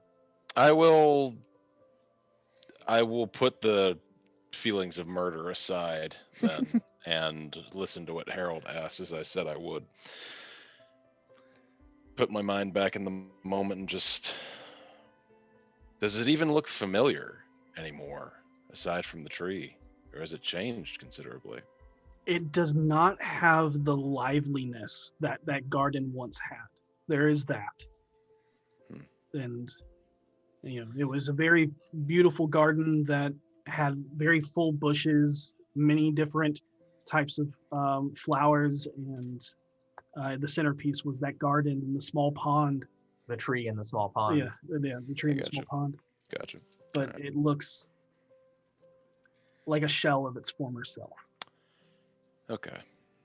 But Vaas kind of continues help pushing the crate. He's subdued and a little on edge. Okay. Just wondering. Okay. What'd you get? You said 23 evenly? Mhm. Yes. All right. You know that the rose is the old symbol for the greater deity Shantea, the Earth Mother. The Great Mother was the Faerunian goddess of life and bounty, who viewed herself as the embodiment of all things Agrian. The Earth Mother was seen as the tamer parallel of Sylvanus, the forest father of druidry and wilderness, and as she was the deity of agriculture and plant cultivation. The grain goddess was known to despise Talona and had many conflicts with Talos, Bane, and Malar. Many turned to her and her followers to bring good harvests to their crops, especially during times of drought or flood. Some even saw her as the life bringer of Toril and would pray to her for fertility. Where most gods are perceived as humanoid in form with avatars that mirror that concept, there are some that say Shantea's true form is the world itself, and what we perceive as her goddess form is merely her avatar state. Oh, would I be familiar with her based on my history and where I'm from? She's not part of the Sildarine, but you know of her, yes. Okay. She's respected as a nature deity. Yeah. Yep. More so like worshipped heavily in farmlands. Yeah. Gotcha. I take a mental note of that. Okay. And that's on the same sign as Mother's Garden, correct? That symbol? That is Mother's Garden is what appears to be a temple of Shantea. Okay. Okay, cool. Ooh, I'm not gonna do what I planned on doing then. I'll keep that in the catalog for later. And that's the building directly to the left of the 2-story building that is the orphanage. Gotcha. And forgive me, it's a larger garden with a pavilion, correct? Or is it like a greenhouse? So it's like a square building that is like pavilion style. So it's all open. There's very few solid walls, but in the center is a full square clearing that is the garden area. Yeah, and it's a dying tree with an empty pond and withered bushes. I'll offer a small prayer to Shantea as we enter, not as like merely in a sign of reverence of like, this is obviously meant for you. I'm going to be stepping in here possibly. So shout out to Shantea. That kind of prayer. But she does it silently and doesn't even like change her facial expression. She just pays respect to the goddess for being a goddess. Okay. And if I heard correctly, you are going inside, Vaas? Yes. I want to meet this mother. Would I have picked up that Vaas was acting subdued and very uncomfortable with my passive insight of 14? That's up to him if he wants to try and hide it or not. I would. Not necessarily from Vinley, but from everyone else around me. Roll a deception check. Certainly. 10. You definitely pick that up. All right. I will head in as well. I'll stick close to Mr. Ronto. Okay. You walk into the old halls of the reformed orphanage, yet it doesn't look like it has changed much at all. Polished, dark hardwood floors pave the halls lined with doorways. And you see a small rat scurry across down the hall. The sounds of plate and silverware echo down the corridor from a mess hall. A few muffled lectures can be heard from behind classroom doors as you see a few of the town's members volunteering to teach not only the orphans, but the town's children as well. It is hard to tell what it is, and quite possibly could just be the troubled past you know this place to hold in its walls, especially noticing how Vaas is feeling. But you get an unnerving feeling here. It isn't long before the gnomish man speaks up louder than usual as you meander down the halls trying to navigate the oddly familiar feel of this place 25 years later, if not more, for you, Vaas. Hello! We are here to meet the owner of this lovely institute. Oh my god. What are you two doing? I I kind of try to give the indication that maybe my arm's getting tired so that we can put the box down for a moment. Doran gladly, Yeah, gladly goes, oh, like you get that, oh, thank God, me too, like feeling from Yeah, it. and as also I'm sets the box down. stretching out, I am getting a bead on the place. Children also entrances, exits. My hand goes inside my coat, and it's right on a dagger at a moment's notice. Okay.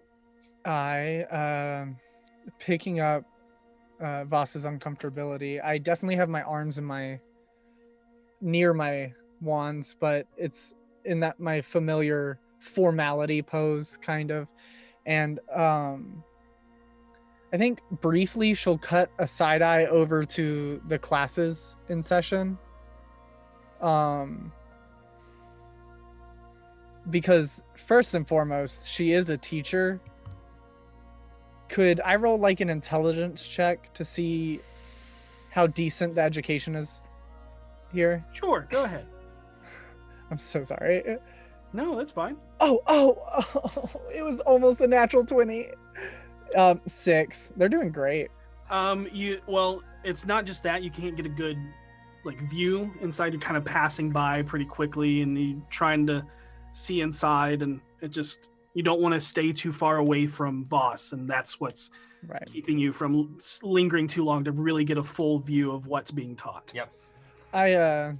I'll saddle up next to Vaas with my hands in my sleeves, and I'll just give him a reassuring look, of that kind of look where a friend looks at you and says, no matter what happens here, I have your back, even if you're in the wrong. Okay. Vaas looks around. Finally, if nobody else is coming, Vaas will go, hello. Before you say that. Well, as you say or that. as you say that. Yep. Slinking in from around the corner is a beautiful, silky, chocolate-skinned woman dressed in fine-looking regal clothing. But as you look more intently, at least Vinley, you notice that it is made of mundane materials. The dull teal gray cylindrical flat-topped Capresh-style hat and sleeveless gown wreathed in what appears to be emeralds and pearls give her a divine and royal presence that demands respect. However, with your closer inspection, you see that her clothes are just nicely finished and cared for linens, accompanied with polished common white stones and verdite green stones woven into a beautifully round collar with golden colored thread. She looks at you with disdain and confusion from behind hazel eyes that shift in the light, painted with stunning gold and black makeup that only makes her natural beauty shine that much brighter. It is considered rude to walk into someone's home uninvited. I am here to protect these children, and I have no idea who you are. So before you take another step, explain yourself. Vaas, for a moment, a slight chill runs down your spine, although she does not look as old as the woman you faintly remember. And knowing our memories can lie to us through distorted perception and outside influence over time, it is very hard not to shake the slight resemblance she has to the woman who sold you. And that is where we're going to take a break. Okay. If you have not done so already, please enter #Beyond for your chance to win a player's bundle from D&D Beyond. and hashtag Eldritch for your chance to win an Eldritch Foundry miniature. And before we continue and go to a break, we want to address a very important thing to bring to everyone's attention. We understand that for many people, role-playing games and shows like this are there to give us a chance to escape from the real world and its dark problems. We all face either personally or collectively. Tonight's episode will deal and has dealt with very dark problems and a very serious issue. And D&D is filled with many monsters, but so is the real world. Human trafficking is a very real and serious issue around the world, but especially here in Atlanta, where we are located. On D4, we sometimes deal with parallel horrors to the real world, and in doing so, we hope to bring light to these issues to help put an end to them through our stories. With your help of spreading awareness and due diligence, we can help save lives. This is not something we take lightly, and we want to use our platform to help those in need and remind them that they are not forgotten. Yes. If you have any information on human trafficking, please call the National Human Trafficking Hotline at 1-888-373-7888 or text 233-733. Or you can chat online or tip anonymously at www.humantraffickinghotline.org/chat. Yeah, and donate to the Polaris Project, the amazing people that run the NHTH. They are a nonprofit, non-governmental organization that works to prevent human trafficking in North America. And with that, we are going to take a short break, and we'll be back in about 20 minutes. This big. And we're back. Woo! What a first half. Yes, fun times in Fun Daggerford. Times in Daggerford. Is Daggerford dangerous? I don't know. Okay. Seems fine to me. Nah. So half the party, including Seisha, V, Orkira, and Harold, made their way to the drill field where there was a public trial. Yeah. For a possible execution. Yes. Through their words and maybe some magical cheating. Harold's Good words, cheating. not mine. Good cheating. They were able to save the man, if so, only temporarily. Yep. Doing so, they learned quite a hefty bit of information that may or may not be pertinent to things. And but in with the something turned him into an aberration, and a fight commenced as half the city went a little bit mad. I will clarify this. The aberration he turned into was not just the pile of flesh and chaos that you've seen most hero dust turn people into. This seemed a little bit more controlled, focused, and, Refined, if you will. I do have a question that I should have asked earlier. Did I recognize the voice when it said my name? When everybody heard their name in that creepy voice? Oh, Did yes. I recognize that voice? Oh yes. Oh, yes. I'm just making sure I recognized it. Okay, yeah. That is definitely the voice from the void. It is Yep. not Kevin, to be clear. Yeah. Calamari Kevin. Make a con save. I didn't say it. Ethan, make a con Yeah, save. Ethan, make a con save. All right. So- So, Upon saving the town as it went into chaos, felling this creature, they met with Morwen, and she gave them thanks and called upon their aid, possibly in the future, times to come. But then we switched over to Vaas and Vinley, where they go to a deep, dark part of Vaas's past, with Bilver, the toy maker, and Doran, his guard, as they walk into the old orphanage where Vaas grew up in, at least till the age of 5. And calling out into the ether of the open hallways, seeing if they would get the attention of whoever runs this place.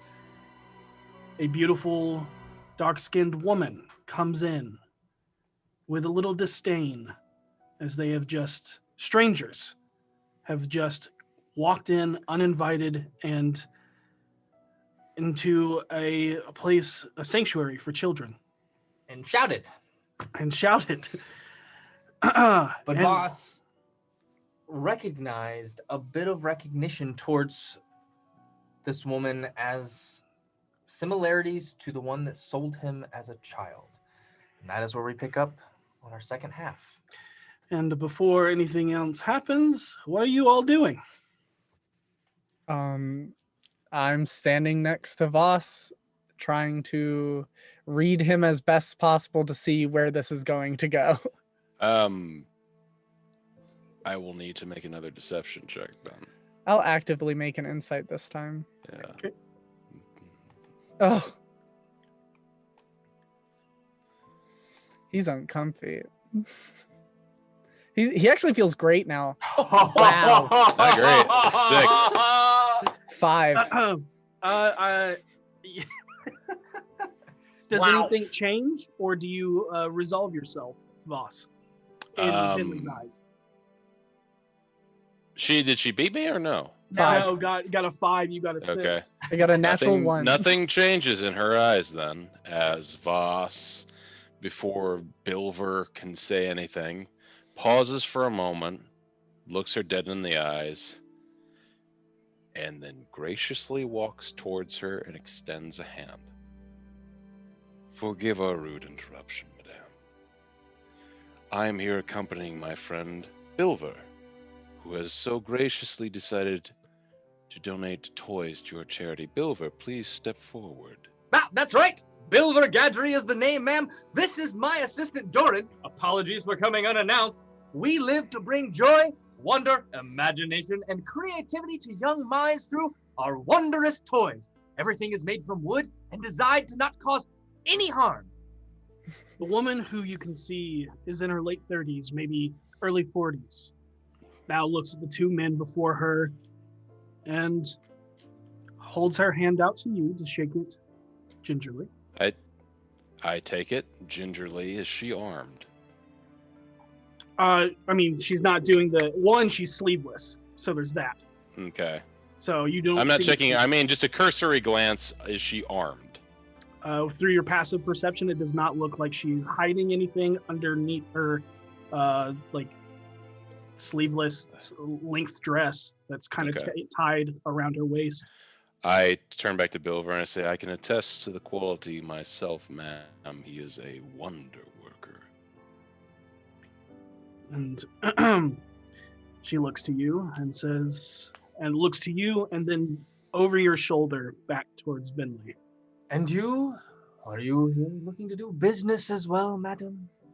I'm merely accompanying my friends as well. And I was curious about the orphanage here. Yes, it, have you been here long? A few years. But, Mr. Gadry, One if you will- insight check over everything she says from this point going forward. Go ahead and make an insight check, and that will be your insight check through. Because I don't the want to make, conversation. it'd be like 50. Can I also make an insight check on whatever she's saying? Of course. Ooh. 23. 5. Wow. Here you go. Coming up short. I'm Okay. distracted by the linens. And she goes, I have been here about 5 years, traveled up from Baldur's Gate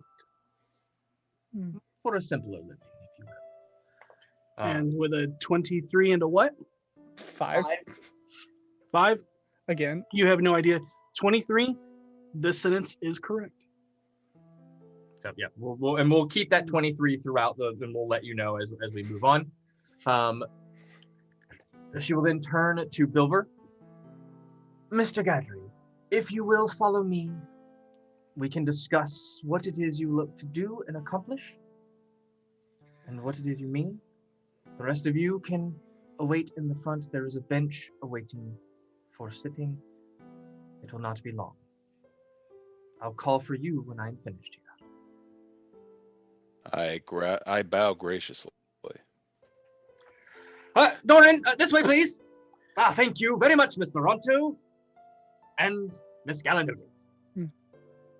And Doran just kind of looks at the chest and then unlatches the lock, but doesn't open it. Yeah. And then looks back and pulls one of the toys out to bring into the room, the office, and looks back at you, kind of gives you a nod, and then you sit and watch the dark-skinned woman usher Doran and the gnomish toy maker inside of her office before sitting at a large desk. A few of the toys are brought in for her to inspect as Bilber goes over his history, his purpose, and his love of children as they as the spark of unjaded wonder and joy they breathe back into the world and remind us of our own youth. You see a few kids, a young Air Genasi girl and a Tabaxi and a human boy's eyes light up as they see the chest of toys left out in the open hall just outside of the head mother's office. I look back at where I assume the doors are closed. Do you see anything? Yeah, you heard them, like, Bilver just start going, blah, blah, blah, blah, blah. Let me tell you everything about me and my, and she closes the door behind and you can hear him even muffled through the door. Be loud. Yeah. Yeah. I get down on one knee, slightly open the chest, and I pull out one of them. Hopefully one that I've seen him operate before. Yeah. Yeah, it's the little duck that waddles and wings flap. I place it on the ground, wind it up, and let it move towards them. What kind of a read do I get on these kids? Okay. Just with your passive insight. No, 23. That's reading mother. Oh, right. Yeah. Just with your passive insight. They're not holding back anything as they just erupt into elation and joy and wonder as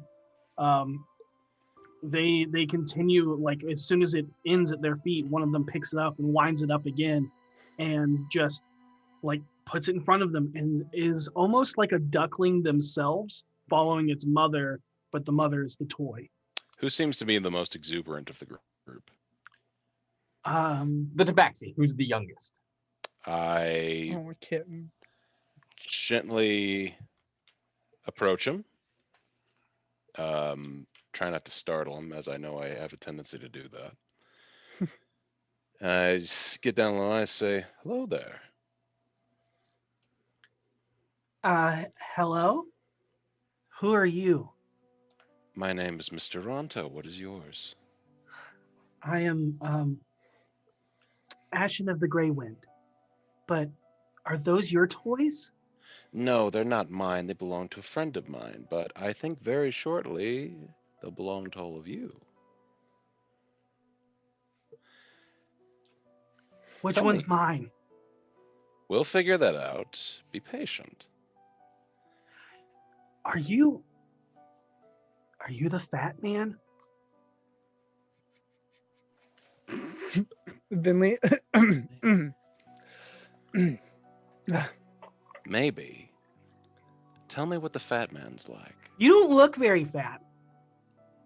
Well, you don't look very windish or very gray, now do you? Well, they say that I forget his name, but he comes and you're really early. You're supposed to come when it's cold.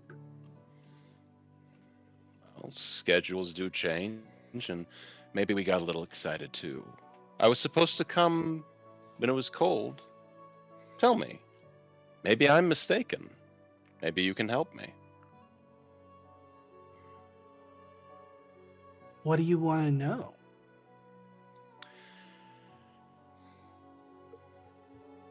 Before I tell you whether or not I'm the fat man, why don't you tell me what you know about him? Well, if you're good and you learn your maths and your words and you're good and you do what mother says, then he comes and he comes and he gives you a gift. Has Vaas ever heard this colloquial tale before? Make a history check. Can Okay. I also make that history check? Sure. Yeah. Because I've traveled quite a lot. Ooh, 25. 12. Y'all having to make history checks on the fat man. Oh man. You really think I'd know this? No, Vaas I get, but Benley. I grew up on an island. I don't know human folk Well, tales. that's true. You were on an elf island. I don't think they really probably celebrated the fat man. rarely got gifts, and if they were dead things. Which everyone You thought I have hated. Up your alley. you've heard like tale of like some like cultural traditions of this. Okay. So And this it's is more so like you're pulling from deep memories of your own childhood. yeah. You're going to when you were younger than 5, and there is rumors of a Father Winter. Okay. I quickly break that line of thinking, and then finally, as I get what he's getting at now, I say, "No, we're more assistants, you could say. We are a bit Elves, early." if you will. I point to her and to her ears. And Vinley, you're 25. There is a lot of like the cultures for like winter. Oh God, what's the holiday? I just completely.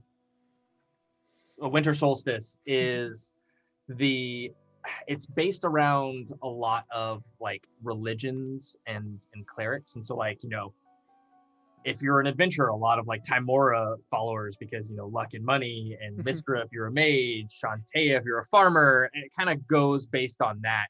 There's no actual like deity of giving or anything like that. I'm sure Vinley would have grown up hearing about a gift giver or a gift bringer, something very vague to kind of warm up winter. Yep. Well, I can tell you this. I'm not the fat man, unfortunately. But since I answered you, would you mind answering something for me? Yeah, okay. How long has your mother been here? Tell me what you think of her. Well, I'm only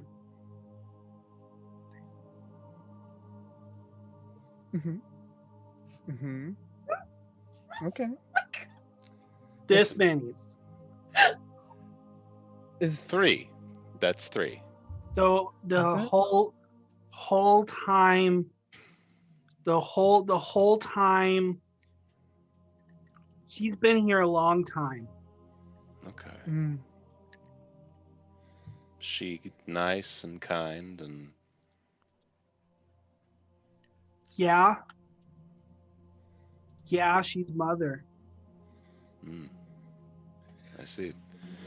What do you do here then? For fun, for play, that sort of thing?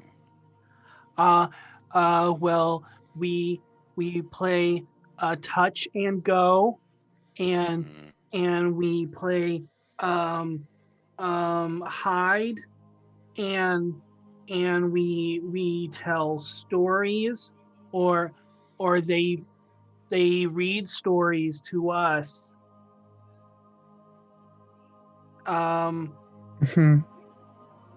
We make games, and you can see that the child is just like trying to pull things from the ether of just grasping at straws in their mind.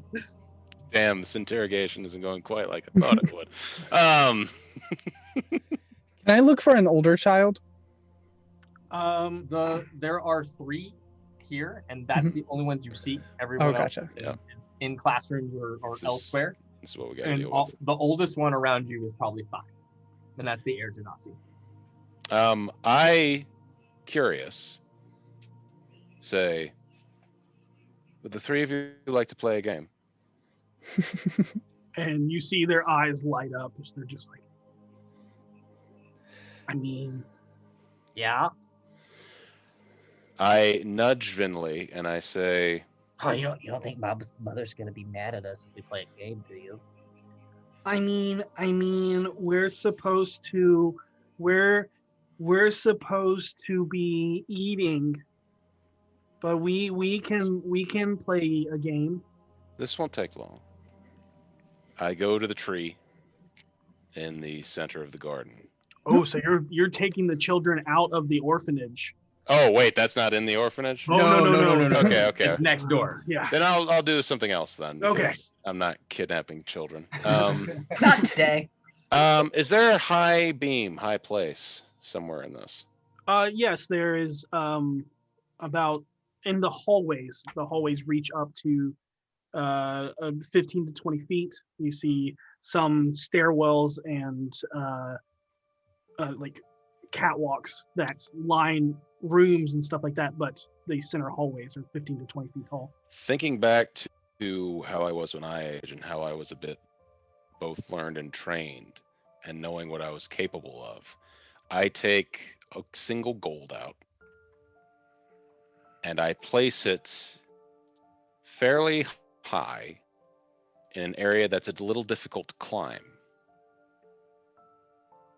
And I say to them, I nudge Vinley and I say, get ready to cast Featherfall in case this doesn't work out correctly. I saw what you were doing. I'm ready. I say, whoever's the first one to get that can keep it. And you find like on a ledge on a sconce is probably where you think is at least still doable. Yeah. Yeah, and you watch the human boy like eyes light up. He's maybe 4 as he like waddles over and just fails miserably at trying to climb up this wall. Could I actually bring them into a huddle real fast? Sure. So I'm gonna call them over away from Bill, and I have to call him Bill right now or I'll forget. I will nudge you as you're doing. I will nudge you as you're doing this and say, I'm doing this for a reason. Don't give them too much of an advantage.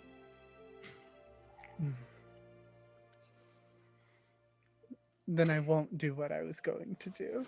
Okay. I'm sure it would have been very cute, but I'm not doing this. So you watch as the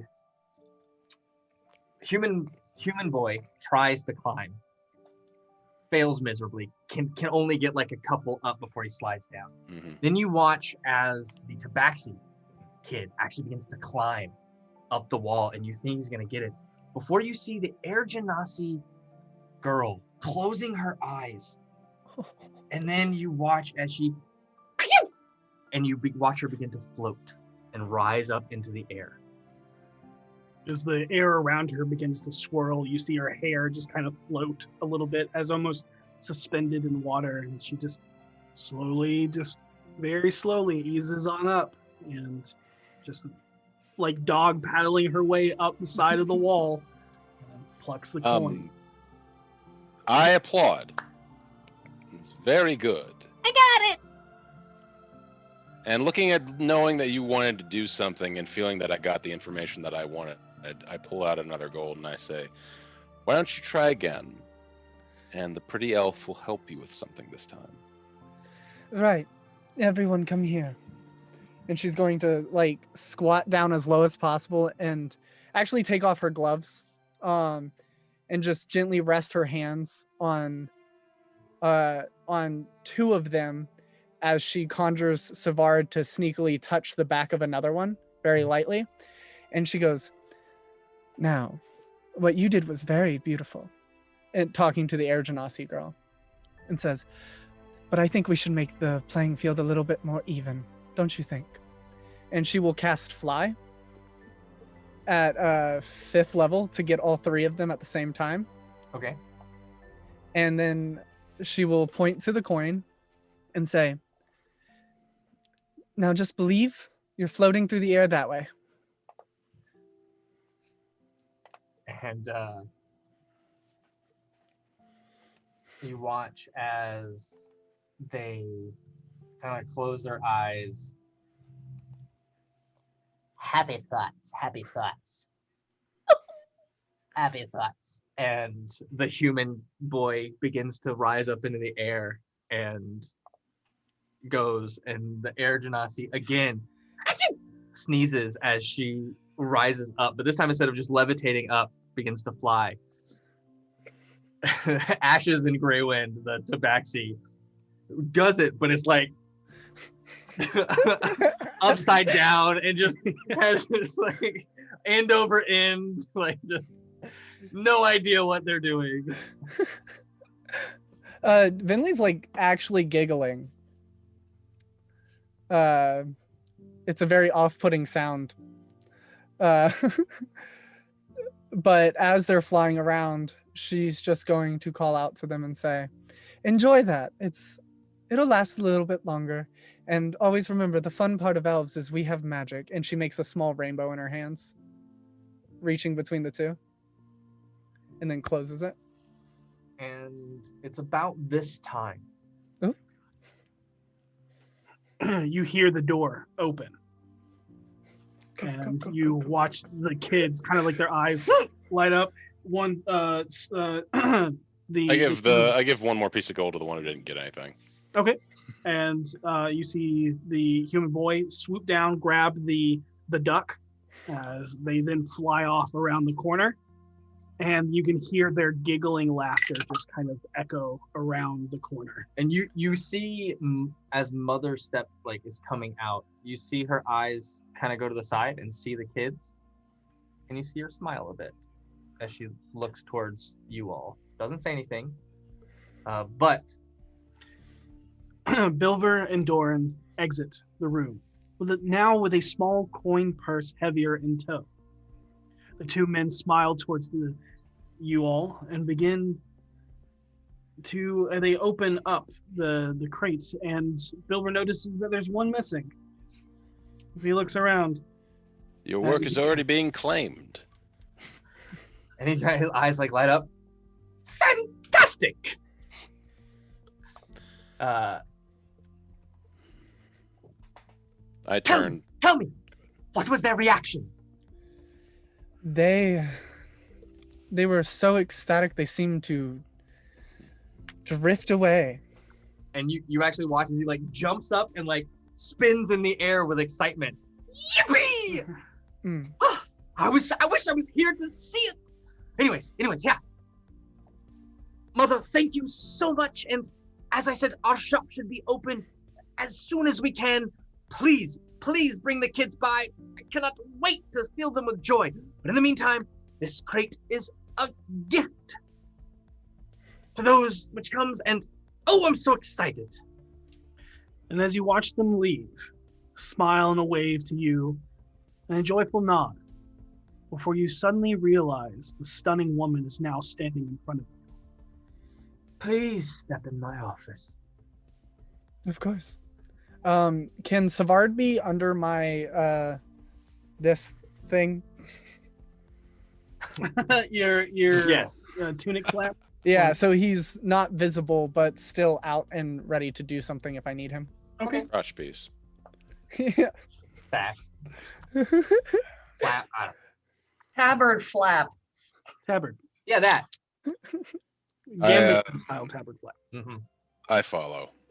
Okay. You walk into a low-lit, dark wood room with half-closed, slated, louvered shutters on all the windows. The woman lets you enter first before closing the slightly elevated door behind her and gestures for you to sit on the leather Chesterfield couch with button tufting. As she then sits at her high wing-backed regal chair behind the desk opposed to the couch. I act like I am inspecting the leather, admiring it maybe. I am checking for any kind of trap mechanism on this Make an chair. investigation check. Okay. I'm going to sit on the couch, and as I do, Savard is going to crawl across me and underneath the couch to hide. Okay. Go ahead and make a stealth check for Savard. Yes.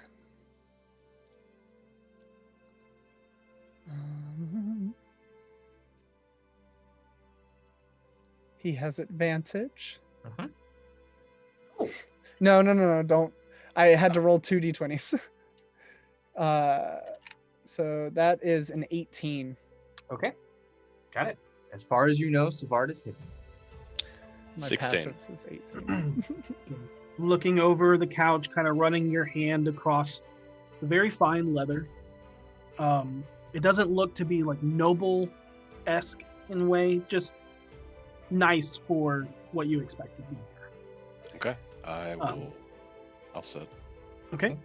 And as you sit, you look and see 2 bookshelves stand towering behind her, filled with odd worldly trinkets and leather-bound books and ledgers. The 20-foot high ceiling looks unkempt and covered in dust with a few cobwebs juxtaposed to the well-maintained lower half of the room.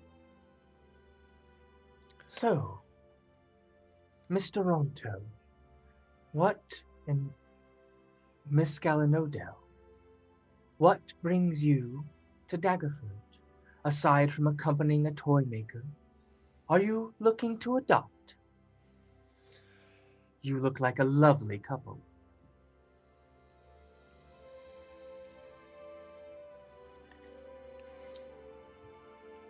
Is this the expression you're making, like Vinley's making right now? It's very much like a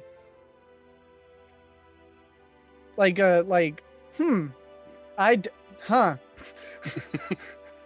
I don't know how to take this, and I don't know how to react to this, and I also don't know if this is okay. Vaas says nothing, but says, I must admit I'm a little off-put. Not necessarily by anything we've seen here, but I had heard of this place in the past and had a different feel and reputation to it. Forgive me, was there someone caretaking this place before you? There was. And what happened to her? And you see the woman's face kind of look away from you as she somberly sits contemplated for a moment before looking back at you. She was my aunt. My mother died in childbirth, and I never knew my father. She was a wicked woman who treated me no different than any other orphans. A burden she was more than happy to relinquish herself of. She dragged me down to Hell's Gate with her and left me in an orphanage there. I learned what it was to grow up without love, without family, and without a mother, and vowed I would never let any child have that feeling again. And I came here and I found love. I made a family through the community, and I am now everyone's mother. With 23 your insight. Yeah. I really wish I didn't get a 5. It is hard to tell exactly what it is that she's lying about, as there are many truths woven into the threads. Maybe she's being reserved about her past, hiding some of the pain she doesn't want to fully divulge. You can tell she has spent time in Baldur's Gate. She knows what it feels like to be alone, and she has found love. Vaas is silent for a bit and reaches out with his right hand. Her hand's gloved. They are not. I'm assuming then she does not have the mark, because no one would show it this brazenly. Not that you see. Okay. I extend my right hand out in a comforting gesture and say, I am sorry that you had to endure such a thing, hoping that she'll extend her left to take mine. As it would be on the same side. Like that kind of gesture, like yes. very much like, let me hold your hand and feel this moment together. Exactly. Go ahead and make a persuasion check. That's exactly what I was going to say. Yeah.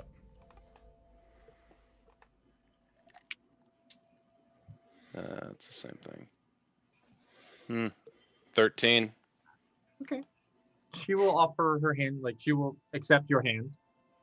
I run my thumb gently over her left ring finger. Do I feel anything there? Go ahead and make an investigation check. Eyes have been fooled before.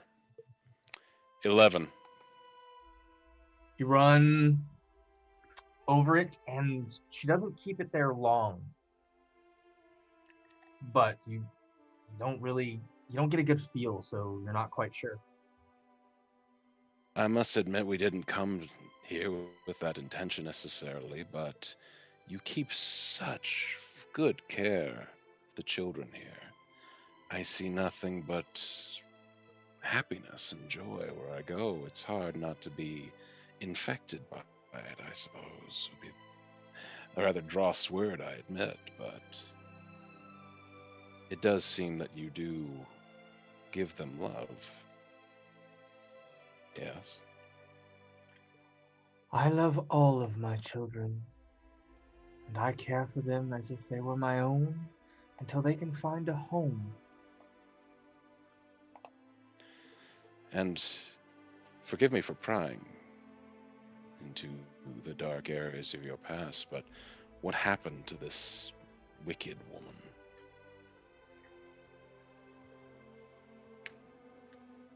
She left me, and I never saw her again.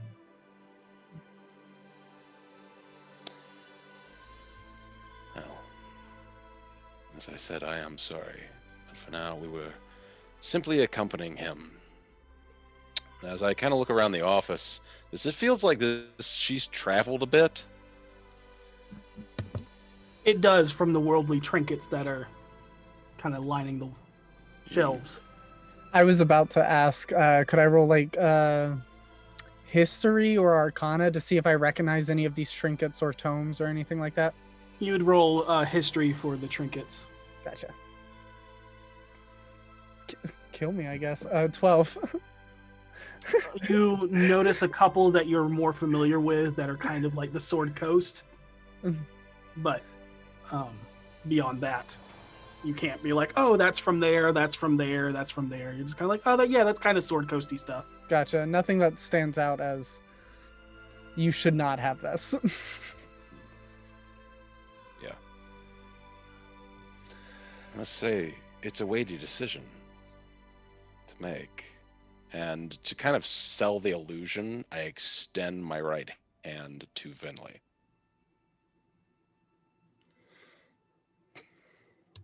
And if she's hesitating, I will just take her hand. She thinks about it for like half a second and is like, oh yeah. And she'll like gently lay her hand atop yours. Well, Yeah, that's fair. so the last thing that she said that sits with you, mulls over for a second. She left me and I never saw her again. You pick up that is a lie. Okay.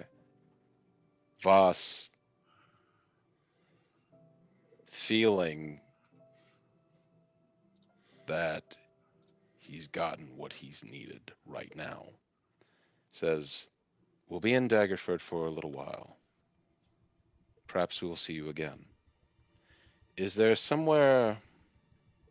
And he kind of looks back at the orphanage, kind of back at the children. Is there somewhere we could meet you outside work hours? We may not be able to make our way by here again. Well, I'm sure she's a busy woman. I'm always working, and I am always here. A mother's work is never done. Then I suppose this is where we will have to find you. Thank you. And let me go ahead and make a roll real quick. Yeah. Do I need to make another deception check? Go ahead and make me a deception check.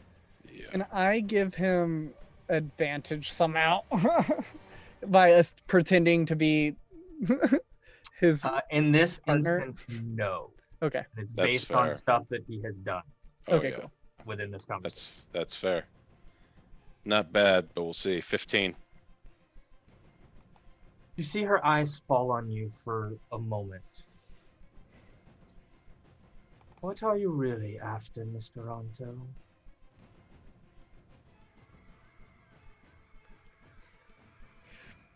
I take a moment. Can I supportively like do the thing that I know Petunia would do to Harold if he was having a hard time and do that like back rub thing that she does of just like touching the back of his shoulder and like rubbing it like We're not stopping you. That sounds great. Yeah, and giving that look of like, it's okay. Like you can tell her. Like she's pretending to be like, I don't want to say subservient, but very, very caring towards this. Those are the same thing.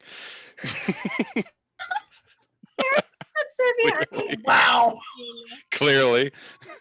Well, she hasn't said much. No, she hasn't. But in any case, Vaas just says, just a bit of perspective on you, on this place, and the fine work that you do here. You would be able to feel, Vinley, my heart is beating like a jackhammer with barely constrained rage. But feeling I am at my limit, I give a gracious bow to her and say, I feel that we will speak again before we leave, Madame. And of course, feel free to contact me.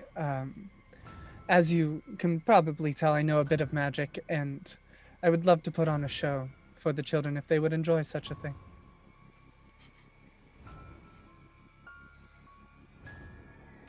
You see her eyes linger. What kind of arcanist are you, Miss Galanoda? Abjuration.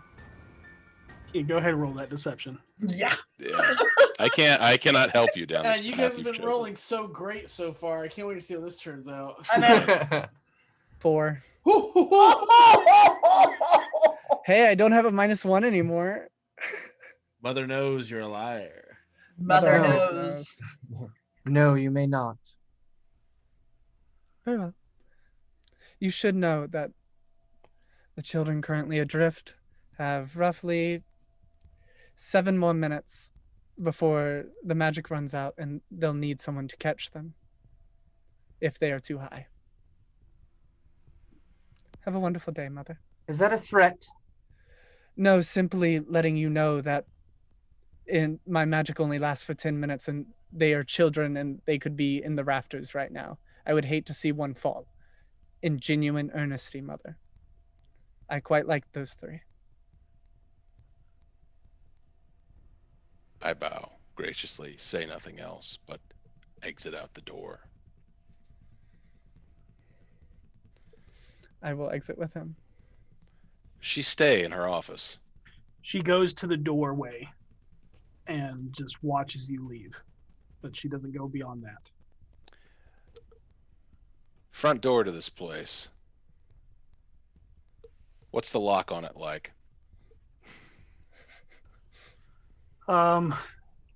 It would be a heavy regular lock. There's not any like fortification, like barring holds like fortresses have or anything like that. So it looks to be a large, slightly more complicated basic lock.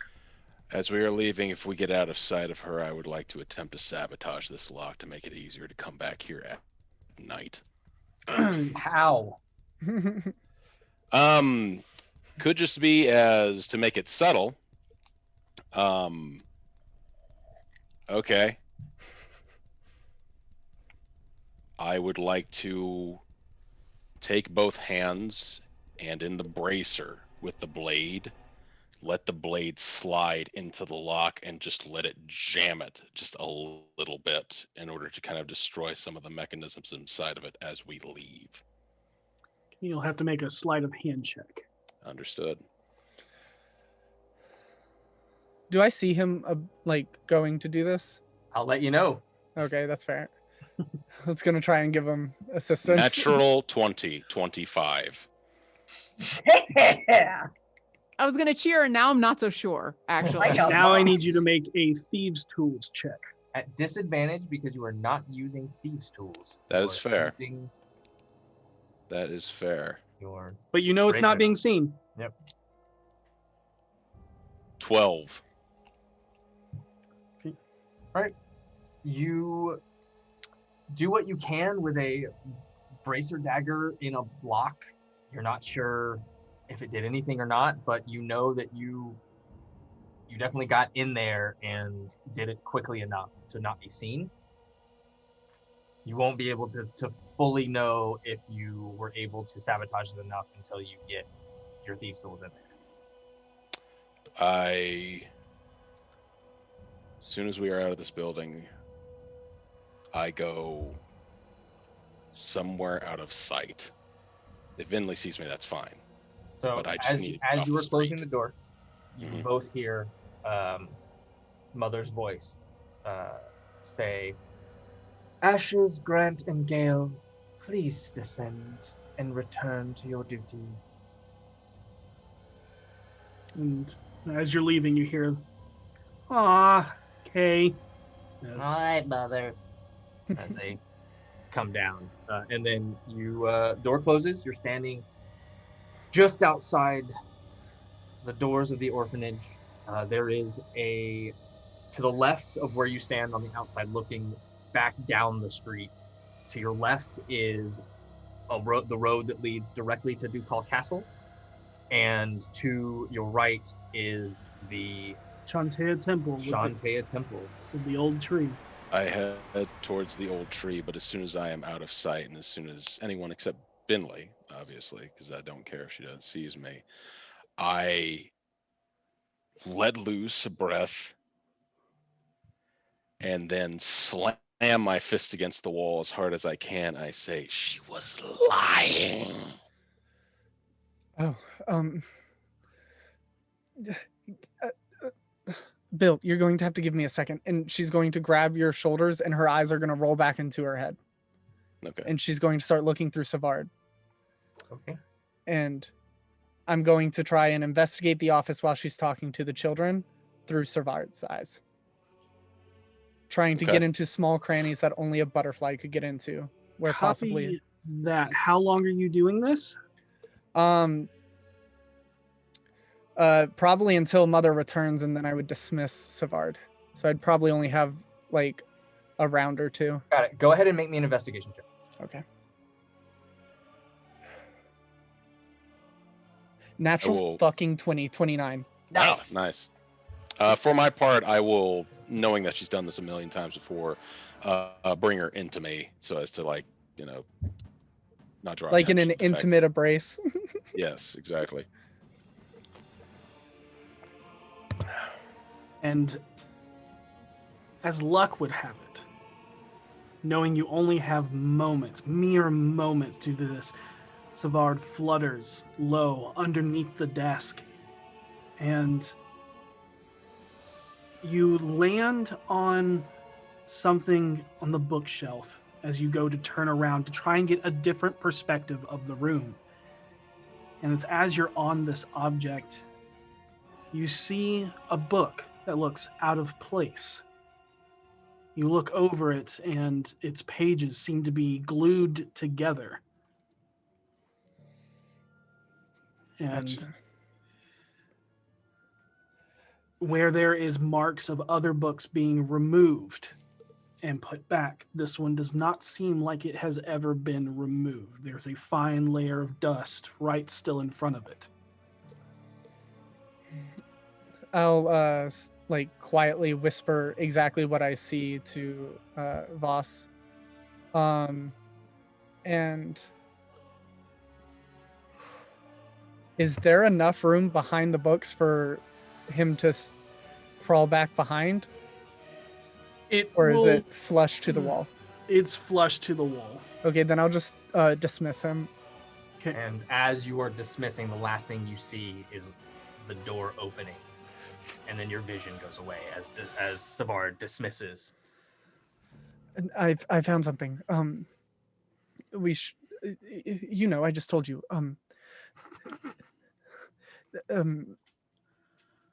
No, you did. You did well. Something's going on. Yes.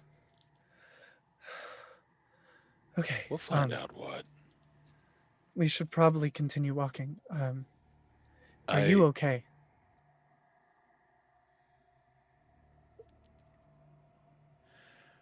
I feel great.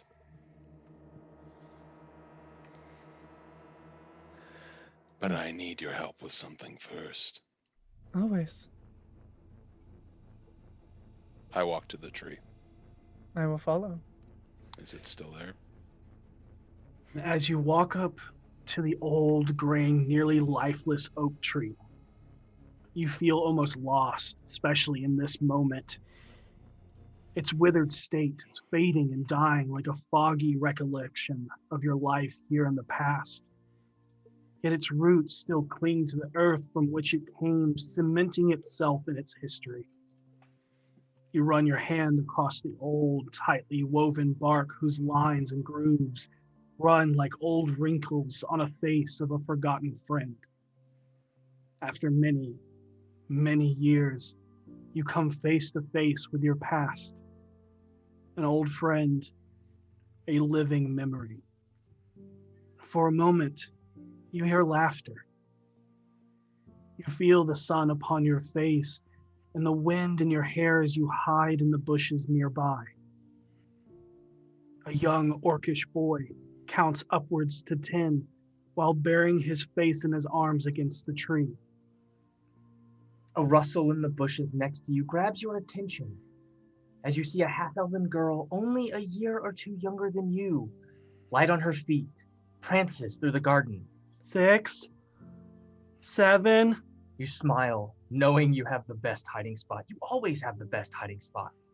Something that was just innately built into you for as long as you could remember. She was always faster, more graceful, hard to catch. 8, 9. You grow a little concerned as you haven't seen the other young boy. You know to be lurking in the garden. Where the boy counting was clever, you were sneaky. Where she was graceful, the other boy was naturally all three, with a drive to always win by any means necessary. 10. Ready or not, the great pirate Lascalaire will find you. And it is in that moment you hear something behind you, before it is too late and you are shoved and tumble out of the bushes into the small pond by the boy too clever for his own good, too sneaky to be seen, too graceful to be heard. You are impressed and devise a plan to get him back the next game you play, as you all bust out laughing in joyous happiness, as it all begins to fade away like sand slipping through your fingers. And as you come to, the area around you fades back to gray, dark and dreary.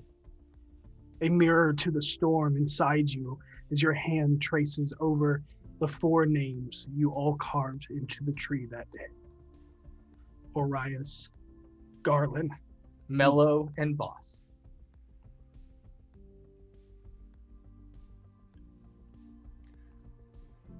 Is everything okay? This is all that's left.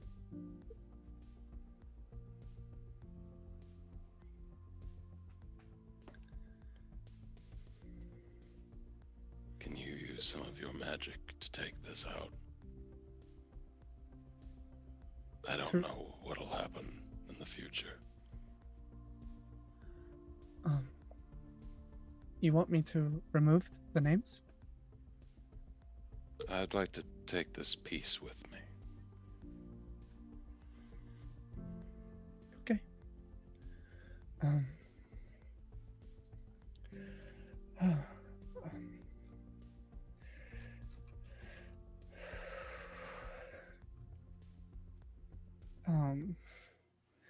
I don't have much magic in the way of nature. I could kill it, but Then can you help me? of And course. I pull out a small knife and hand it to you. And I will use my steady hands to help carve out this piece of the tree.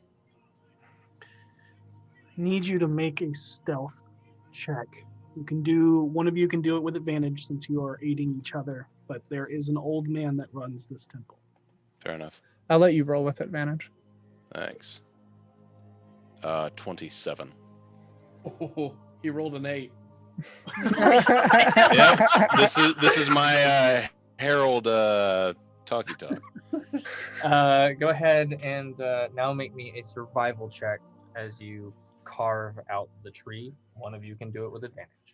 I would actually like Vinley to do this. All right. I'll roll it with advantage. Oh, wow. 8. Ooh. I rolled 2 4s. Okay. As you're prying it off in a way, you get the full chunk of it, but there's a crack that runs through it. And Vaas, you see that crack runs through the name Garland. As we're doing this and as I'm looking at it,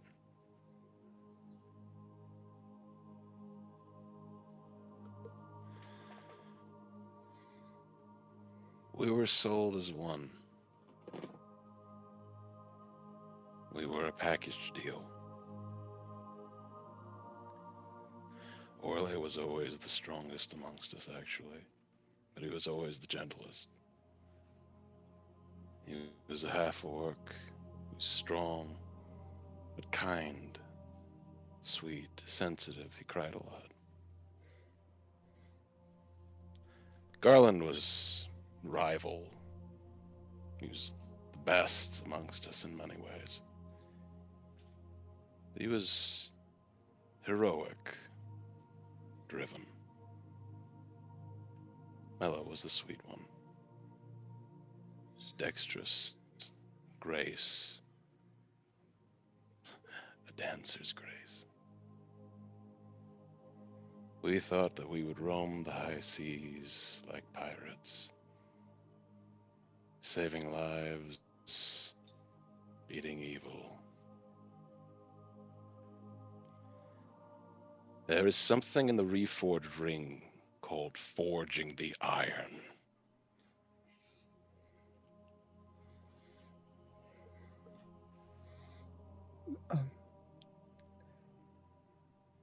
It's a ritual. To be in the Slavers Guild, you have to have the humanity beaten out of you. And after 5 years on Bracken's ship, that's exactly what he intended to do. Bracken was an orc, massive, full of hate and rage. He hated how kind Orle was.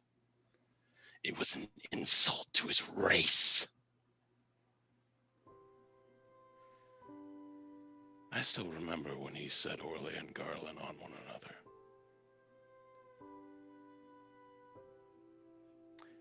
Orle refused to fight.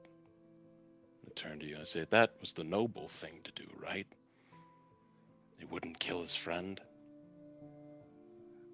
In any story, he would have been rewarded for his noble action, yes? Most likely. Garland, who'd been beaten down like the rest of us, killed him in a moment of hesitation. And in a fit of rage, I grabbed Bracken's own saber and I drove Garland through. That was the first time I killed someone and felt satisfied with it. My eyes were red. And in a moment I calmed down and I realized Mello, or what was left of her, saw the whole thing. Bracken laughed. He said, another ring forged in the iron. Glasses were raised.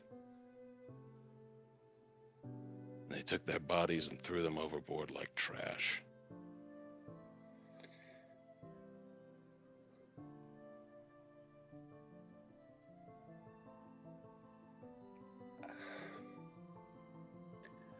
She tries to take your hand.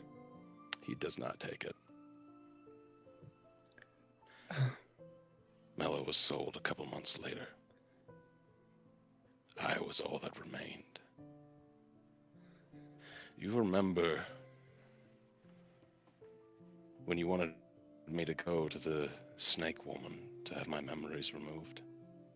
Yes. I can never do that because I'm the only one who knows them.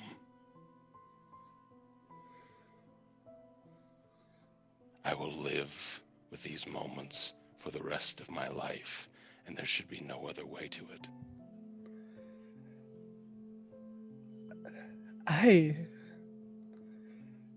I don't believe that's fair to you, Vaas. I think you were, as you said, beaten down. I don't think. I disagree. I could have made the good choice, and I could have died. That would have been the noble choice, rather than all the people I've chained, all the lives I've ruined. There is no sum total of redemption that will equal all the pain and misery I've caused in this world. But that's fine. I accept that. But, and I look down at the cracked thing, I was hoping I could have one thing. One last pure thing untarnished. And I take my finger across the crack. But this is appropriate.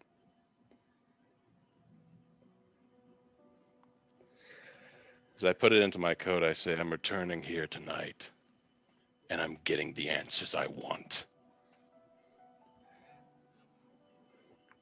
Even if we have to pry them out of her own mouth. I show you the torture kit. Yes. You don't have to come, but I would appreciate your help.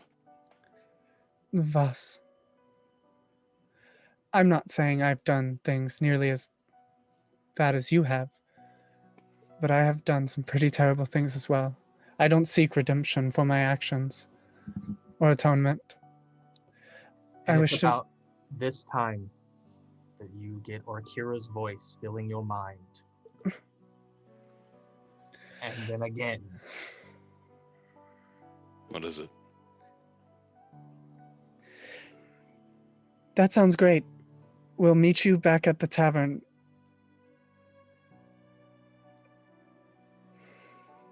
Was a productive day at the orphanage.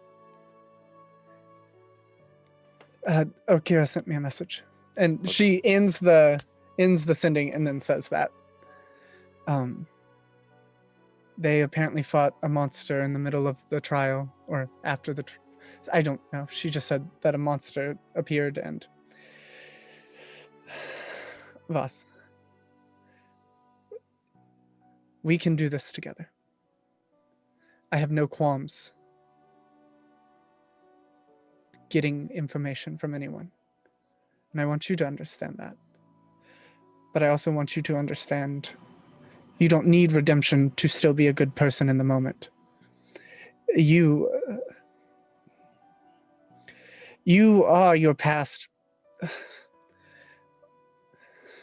but you are also your present and your future, and what you determine to do with it is important.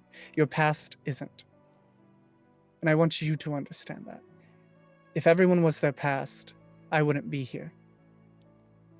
And I want you to know, with your past, everything you just told me, I don't hold ill will towards you. I would have made the same decision in your shoes.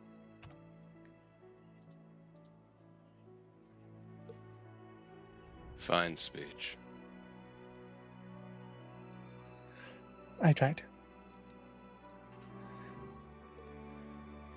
We should reconvene with the rest of the group. Of course. And Vinley, for what it's worth,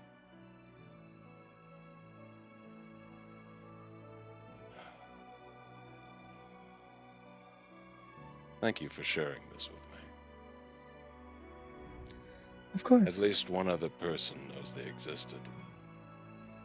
And I will never forget them. And I will live for a very long time.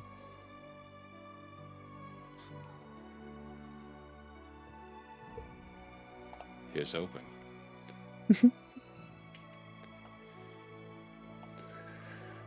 We'll head back for now. come back tonight. I agree. And Orkira, do you let the others know that Vinley has messaged you to let you meet back at the Lady Luck Tavern? Oh yeah, absolutely. As soon as I get the message. They said they had a productive day. That's good. I guess we'll split up later and go explore stuff. Though we got the information we needed already, I guess. Yeah, we should probably let them know about that Everything. information. And if they said productive, like That sounds like something happened. I don't know. Like, how much production can you do with just delivering toys? He just squeezes Harold's arm. Vaas and Venley being productive in an orphanage gives me unease. I think it's not great. We should probably get back. Yeah. I mean, it's an orphan. It's an orphanage. Yeah. Did they just play hide and seek with the kids? What? I'm worried they recruited or something. Let's get back. V pulls Harold's arm to try to talk to him privately. Harold will walk away with V for a moment and be like, Productive. do you think maybe Bilver? I think maybe the orphanage isn't much different from Lost Memories. Only one way to know. Hopefully he'll tell us when he comes back. I can't imagine what else productive could mean. I agree with you. Maybe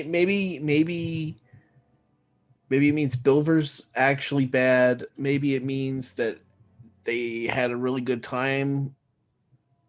I don't know. Let's just wait until he finds out. But I think you're right. I can't imagine Vinley calling having a good time and a productive. Yeah. Oh, this is bad. Okay. We'll just I'll just wait to see. Just play it cool. I mean, this is really, at the end of the day, this is really his thing, and however he wants to handle it is how he's going to handle it. It's so messed up. Well, these are the sort of things that he handles well. Okay, well, hopefully it ends in an okay way. Let's see what he has to say, and we'll go from there. We catch back up. Yeah, so Orkira and Seisha have been walking ahead. I think it's pretty obvious from our passive perceptions that you've intentionally dropped back. And so Orkira will turn to you and say, we should talk about something so that we're not overhearing what they're about to say. Because it sounds like they want to have some privacy. And I'm not going to be able to stop. So, yeah. You are muted. I mean, I know it's really hard for you to talk about it, so I'm just going to keep talking. Because I'm really trying not to listen. I know, I feel the same way. I kind of want to just... See, you get me. You get me. Right? Besides, I mean, we wouldn't want to be like reading their lips, and Seisha kind of glances back at them and turns back around. No, look over there. Look over Okay, there. right. That's a garbage they're pile. our friends, and we want to make sure that they You guys are talking very emphatically. Is everything okay? Everything's fine. We're trying not to listen in because you wanted to have some private time. Oh, okay. I got it. Yeah, this is better than in the bag when you would like talk to yourself. You know, that's. I mean, you say that like I don't talk to myself all the time, but no, this was. I do the same thing. Yeah. But now at least I've got Seisha to distract me when you need private time. Yeah. I am a great distraction. Yeah. Actually, you kind of are. We're very good at distracting each other. See? We're the distraction twins.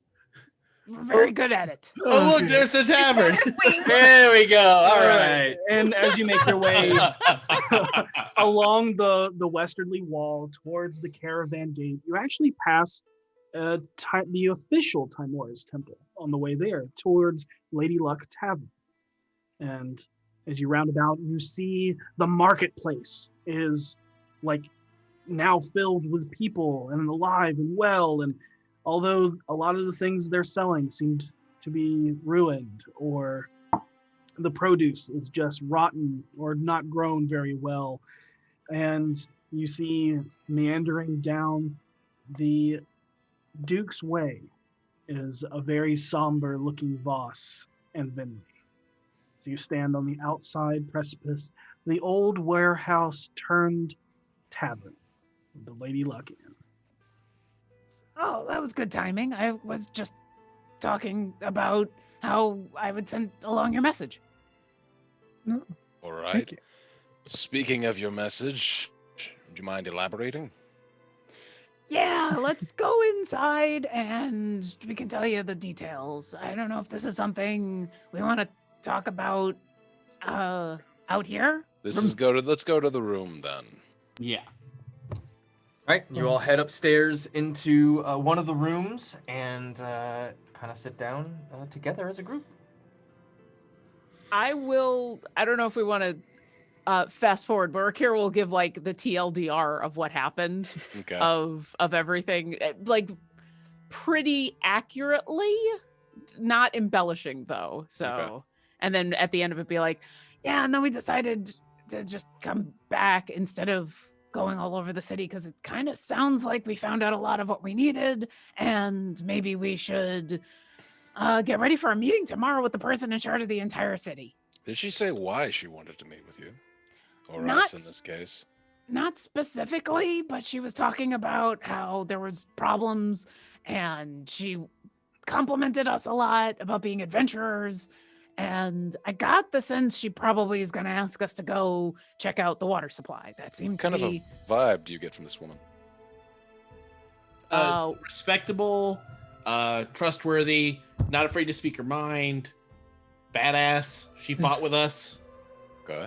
I like her. She's someone I'd trust in the field. I mean, she did jump to go after the creepy dude when he turned Heads into up. Before I forget, fuck, I was standing in a zone of truth, and I wasn't thinking straight. And I mentioned that we were, while we were in town, we were looking around for signs of a slaving ring. You didn't mention me, did you? No, I never. Once I did the that, orphanage? Nope, no mention of the orphanage. Nothing. Wonderful.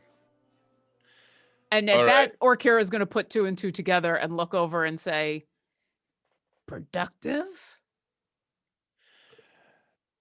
I look at Vinley, knowing that she probably gave away too much, but turn to the rest of the group and say, the orphanage in this town is where I was raised and sold. Sold? Yes. Wait, what?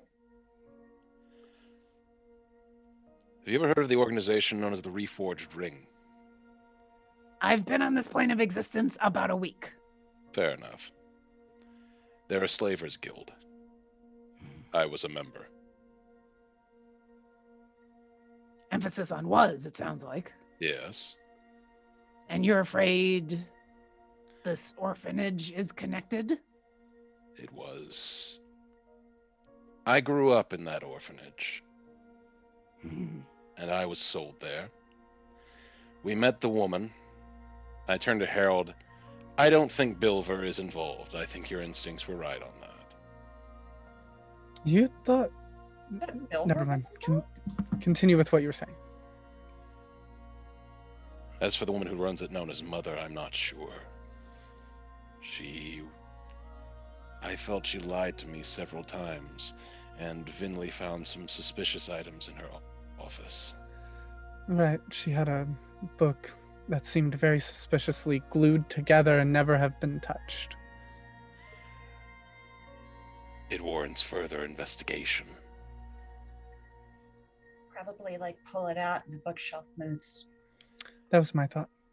How many people do you want for the operation?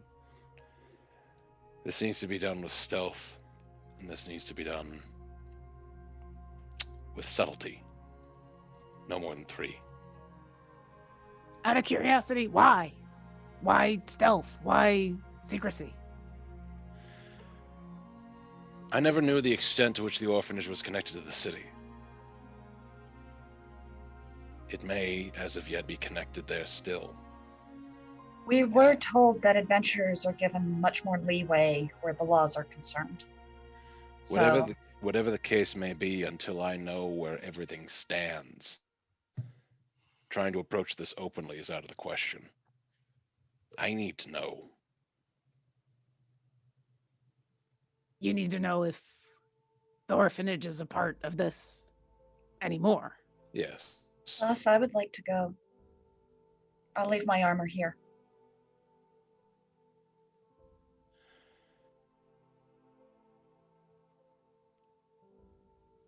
If you believe this woman is bad, I want to help you. Then you have to say that you will not stop me from what I feel I need to do. I promise. Swear. I swear to you, I will not stop you from doing what you feel you need to do. What do you feel you need to do? I need to get every scrap of information out of this place and this woman that I can. I can make sure that the information you get is the truth.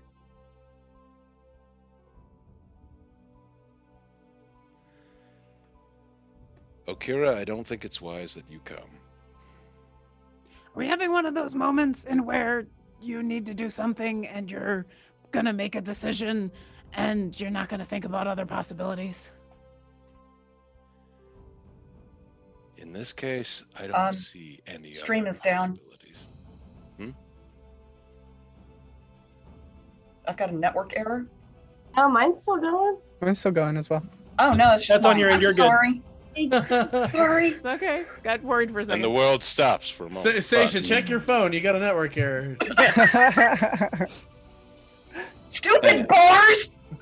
Anyway, I don't feel there is another route on this. I will also be accompanying him tonight. Anyone who can keep stealthy, I'm not going to say you can't come. But I need to know, and I need to know tonight. And I'm going there.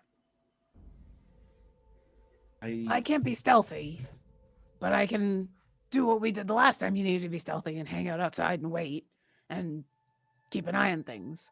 And then, I mean, Seisha knows the same spells I do in order to get the truth out of somebody. So you've got that.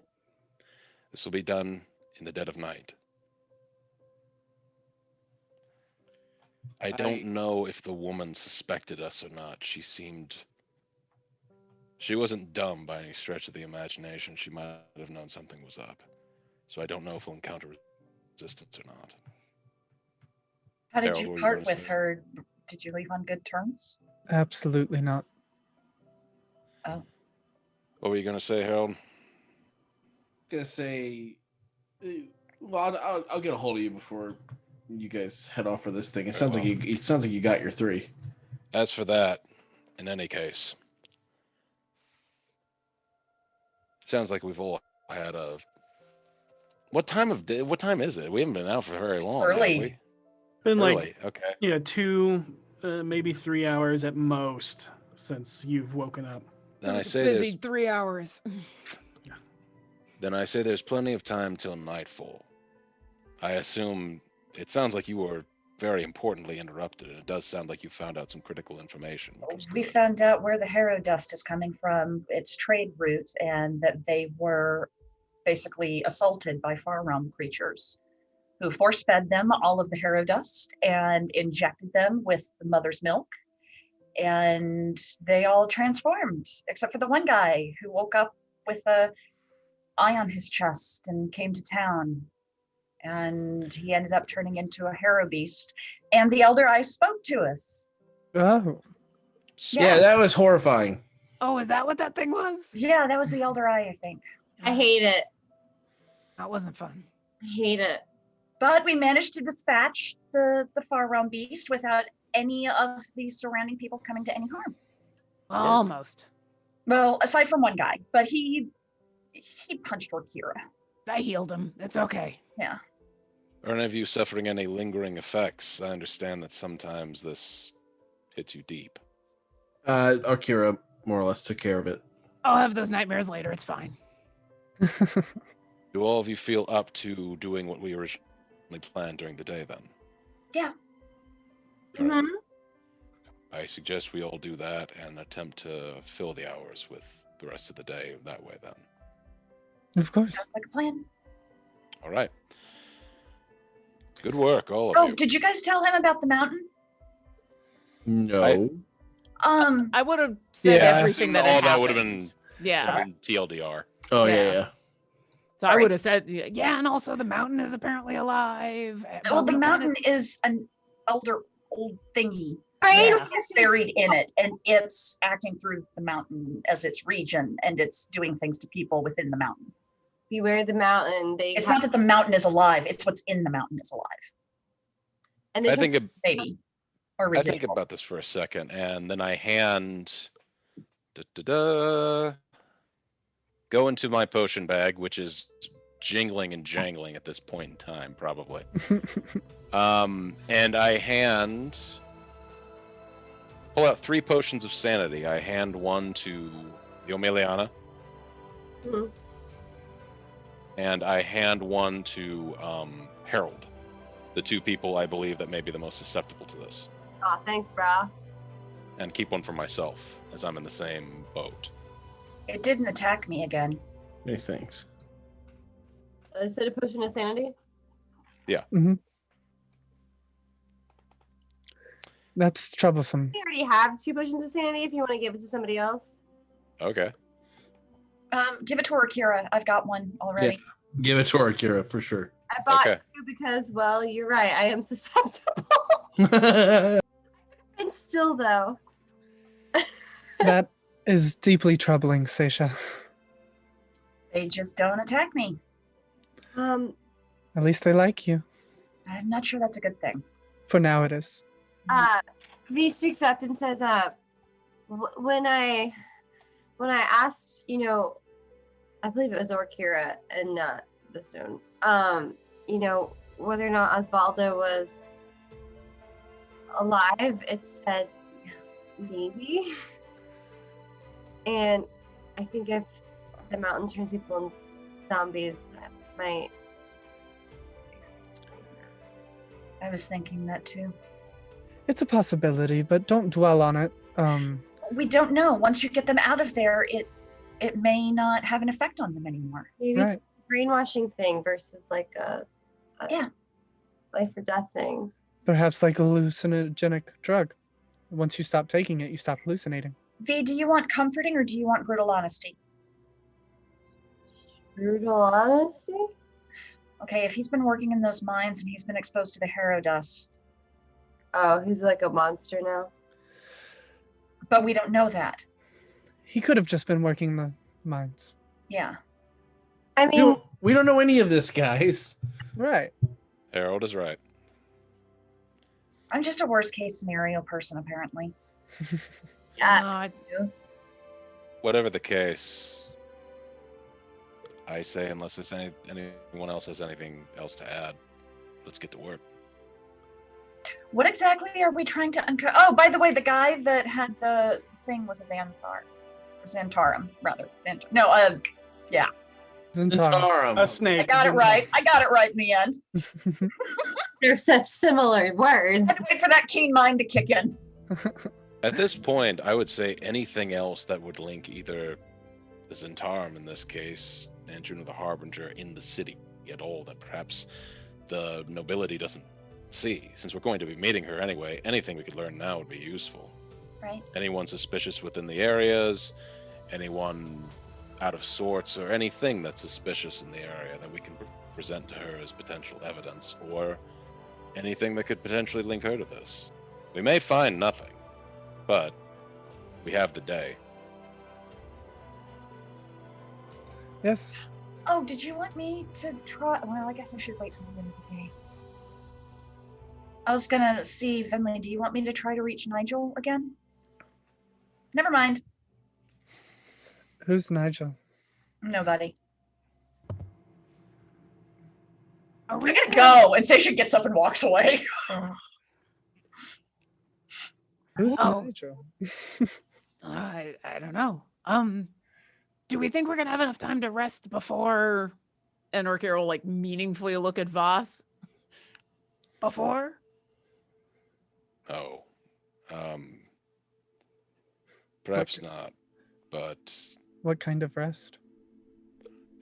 Well, it was kind of a long morning, and it sounds like it's going to be a long night. And so I was thinking, a little bit of a rest beforehand would be nice. But if not, it just means I'm probably not going to. I don't think I need to really worry about checking for harrow dust as we go, because guess what? We found it. We did find it, so Mhm. good on you. Well, it was a morning. But yeah, I'll save up for tonight. I also planned on taking a quick breather before we ventured out tonight because I have exhausted several of my abilities. That's fine. But we should get going before everyone starts moving around the city and we can't find anything. Boss nods. Hey, Right. Harold, do you want to go find some lunch in the river quarter? Sure. I can eat. Let's go find some lunch at the Silver Flood Inn, huh? I'm all about it. All right, so everybody splits up and heads their own ways, with V and Seisha heading towards the Money Quarter. V and Seisha, and then Harold and Orkira Yes. heading towards the River Quarter. We'll come back to Vaas and Venley because not sure what y'all are doing. The only place y'all were looking into was the orphanage. Yeah, I know. So we'll come back to that. But go ahead and roll me. We'll start with V and Seisha. Go ahead and roll me an investigation check with advantage. So one of you can roll investigation with advantage if you want, or you can roll it individually at regular. It's up to you. How good are you at investigating? Are you like good? Are you? No, I'm passable. You're not +0? I am not +0. I am +0. I'll roll. All right. So Seisha, roll with advantage. That's an 18. All right, that's not bad. Not bad. With that note, Yep. Why does it say? The first place you stop by is the Lizard's Gizzard. You find out that it is run by a half-orc named Sasha. Oh. Love it. and this establishment is actually directly across the street from the orphanage. Yep. And at the end of the Duke's Way, as you look up at the top of the hill at the Ducal Palace. Yep. You learn that a lot of the staff are former orphans that didn't get sold and just kind of grew up, and they kind of went over to the Lizard's Gizzard. Sorry, to sold or adopted? adopted. Okay. No, what you heard is they got too old. Yes, They grew, yeah. Yeah. Okay. That's what you said. Okay, got that it. is exactly what I said. You also learned this. The age is 15 of when they are released from the orphanage. Oof. And for the first 20 years, they do not work anywhere besides, they actually are taken into the militia, and that is true across the board for every person from the age 15 to age 35. You're part of the town's guard. Wait, for Daggerford? Yep. For Daggerford. That Like- explains why everybody had like combat ready positions. Yeah, everyone's been required to be trained. Yep. Yep. But it is a boarding house, and it kind of it's an establishment that's dedicated to offering folks a place to stay for the night. These are typically people that are slightly more well off than your basic farmer or anything like that. As this is the Money Quarter, it is a very nice establishment. Nowhere near like the Jade Jug or anything like that of water, but your mid-high is probably where this is. Yeah. Okay. Other than that, there's not much of anything note there. Okay. Next, you move to the Sword Coast Traders Bank, where V is recognized as Viomiliana Gathala, and you are treated like royalty. Hey. You are given champagne. You are pampered. It is the upper class treatment. They ask if there is anything that you need. No. If you need to make a withdrawal. Yes.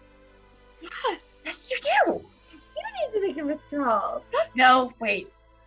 Can we have just a moment? Can we use this for a minute? Yeah, and of course, yes, of course. Right, go ahead. Great champagne. Love it. So if you take, when they're gone, if you take money out and your dad finds out it was you, he could charge you with that. Where? What if I'm listening. they can't prove it was me? I don't know. I'm not sure how we would do that. But what if he sometimes like doesn't notice? Well, he did tell me that. Honestly, go ahead and do it, because what he's going to be pissed about is us going into the mountains and ruining his whole thing he's got going on there. He's not going to care about the money by the time this gets back to him. I feel like it's going to be a minute before he realizes. Yeah. Go ahead and make withdrawal. Do it. We'll be done after the end of the 10-day, and we won't be here, and it'll be fine. Let's do it later then. Okay. We'll do it right before we leave. Wait, what should we say while we're here? What? What should we say while we're here? We are here to inspect their establishment because we are considering moving to Daggerford. No, we're not. No one believes that. I kind of like it here.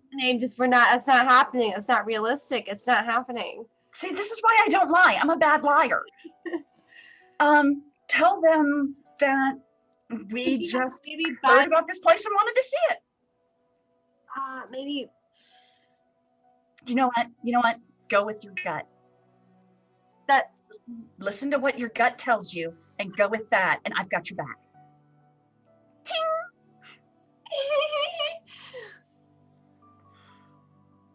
Okay. Hi. Yes. So you're looking to make a withdrawal? We're not. We actually, this is the very first time I've ever come to Daggerford. I've always heard of it, wanted to come by. There was a couple of buildings we were potentially looking at to maybe invest in or purchase and stuff, but like it doesn't mean I'm gonna actually like come and get this building or anything. It was just such a nice establishment. I wanted to like see inside of it and stuff. Of course, we are owned by the Anteos family, so Water Davian blood runs this establishment, so of course we're nice. Oh, that makes so much sense, because I was just wondering, like, wow, this place in particular just seems so much higher than the rest. And I just wanted to come see for myself. I'm good. I don't need anything because I came prepared, but I'll let you know before we end up leaving. But for now, we just wanted to... You should get their name so that we can make sure that we come back to them in the future. Yes. And may I get your name really quick? Yeah, my name is Reginald. Okay. And key mind. Yeah. Anteos. Yep. That sounds familiar. Yep. Hey, Sid, bruv. Sid. Yep. Bankrupt this company. Yep. And so as you are on your way out, you hear a dispute with Go ahead. Sorry. what appears to be a farmer trying to get a loan, but is declined. And he is angry because he blames Morrowind for the restrictions put on this town after his home was torn down to build the Guildmaster's Hall. He says that she is stealing money from those in need to fuel the militia and is trying to make this town too much like Waterdeep. And you hear him scream out, "Well, I didn't vote for her! None of us voted for her! The Daggerfords are just dictators with different motives in each lineage. I withdraw I'm out of here. I'll find somewhere else to start my home. Storms out. Seisha's gonna follow him. Could I hear how much of a loan he was trying to get that he was denied? Yeah. It was the max loan you can pull from this bank at one time, and you are very familiar how much it takes to restore a house, and it is about 1,000 gold that he was asking for. Wow. I would have loved to have been able to help him, but I can't do that much. I have 1,000 gold.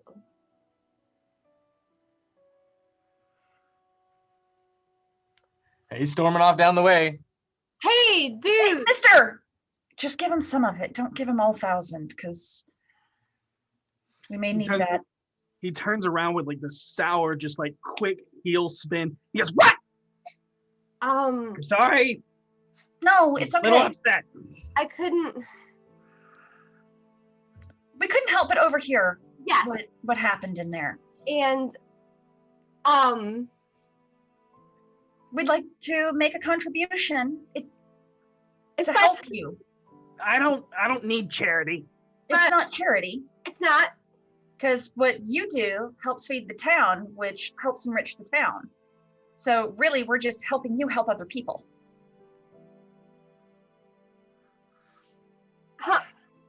How much do you need? Well, I have to build a house. I have to buy the land. I have to till the land. I have to get the seeds. I have to get the horses. I have to, and he just starts listing off a thing after thing after thing. And you did not realize how much goes into actually farming. Seisha knows a little bit, but building something from the ground up instead of having it already there is very different. And he goes, I need at least 1,000 gold. Well, we don't have 1,000 to give away, but we'd like to help you out a little bit. I could give you 500. You see him kind of like, there's a little bit of turmoil in him, like that's not enough, but he's not looking a gift horse in the mouth, and he's just like, what do I do if because of what you said, Seisha, and he's just like, I have 500. I can't give back to the community because I won't have a farm, but I graciously, I understand, and it's. Do you mind like waiting like 2 seconds? Like just 2 seconds. Hold on for 2 seconds. Just don't chill here. Like, don't walk away. Yeah. Okay. He like grabs Seisha by the shoulder, like runs over and huddles. Picks her up and pulls her aside and goes, so I kind of have 7,000 gold. Oh my god. Agma. Oh my Agma. Do you want to give him the full 1,000? It's your money. I don't know what else I'm really spending it on right now. I'm just sitting on mine because I have to buy diamonds to bring people back. But the thing is like, if I guess I could at the end of the week get that 1,000 back from the bank. Yeah, that's true. So really, you're just investing. It's fine. Okay. It's fine. It's good. Yeah. Hey, I'm gonna give you. You're amazing. Just so you know, you're amazing. Okay, let's go back. Okay. And then B comes out and goes, okay, actually, I changed my mind. You know what? I'm just gonna give you 1,000. What? Yeah. I have some in my pocket. I have extra money that I thought I did. But you have to swear an oath. You have to swear an oath to get this money. That you are going to use it to build a farm that you're going to live on and work the land on. Well, of course I am. They tore down my house. Also, you 1,000 gold just in your pocket? Yeah, you can't tell anyone though. You have 1,000 gold in your pocket? Yeah, you just don't tell anyone where you got it. Who are you? We killed a dragon. They had a lot of gold. We're the BFGs. Yeah, you are a pretty big fucking giant. I am a Goliath. It actually stands for Best Friends Group, or what is it? Group? Guild? Guild. Best Friends Guild. But I understand the confusion. Yeah. And here you go. Beneficial financial G word. Yes. I can't thank you enough. And you actually see a tear kind of just well up in his eyes, and just, I'm gonna have a farm. I'm gonna have a place to live again. And you're going to help take care of the people here in your way. And he just shakes his head and kind of turns around and like skips down the road. And Hey, suck V. on your own law flame, Morwen. As he V, Mm-hmm. that was a really good thing you just did. Yeah, it's when you don't have a lot of money is weird to manage. Yeah. But you know what? You just turned that man's life around. Yeah, I never realized just how far 1,000 gold could go. Yeah. Right? I mean, I grew up doing all the farming stuff, but it was already there. Oh yeah, So, like we would build stuff, but everything was already there to work with. I didn't realize how difficult it was starting with nothing. You did really good. I also have no idea what I actually need this money for, so. Fine. And moments like this tell you what you need it for, so that you can help turn someone's life around. Yeah, I hopefully maybe I'll just, Or maybe we could find more taxidermied animals that talk in puns. that would be fun. I wonder, What's the grumpiest animal? We could get it for Vaas. A badger? no, you know what? Honey badgers. Honey badgers. We should see if we can find a stuffed honey badger for Vaas when we get back to Waterdeep. Going straight in the fire. Can we address that our group is the weirdest group ever? We have the two that just gave 1,000 gold to a random stranger for a farm for no reason other than because. And then we have the two who are probably comparing war stories about when they lived in a bag. And then we have the two who are comparing torture notes for a mother of a orphanage. Just saying. Yeah. It's a healthy group. Fuck with honey badgers, so makes sense. Yeah. I saw one snake alive. But V, Yeah. during this moment where you're having this realization of separating yourself from money and giving back to the land, there's a big gust of wind that rushes past you. And it just feels elating. It feels like it's filling you with something. And you remember your grandmother's words. And follow the wind. You okay? Yeah.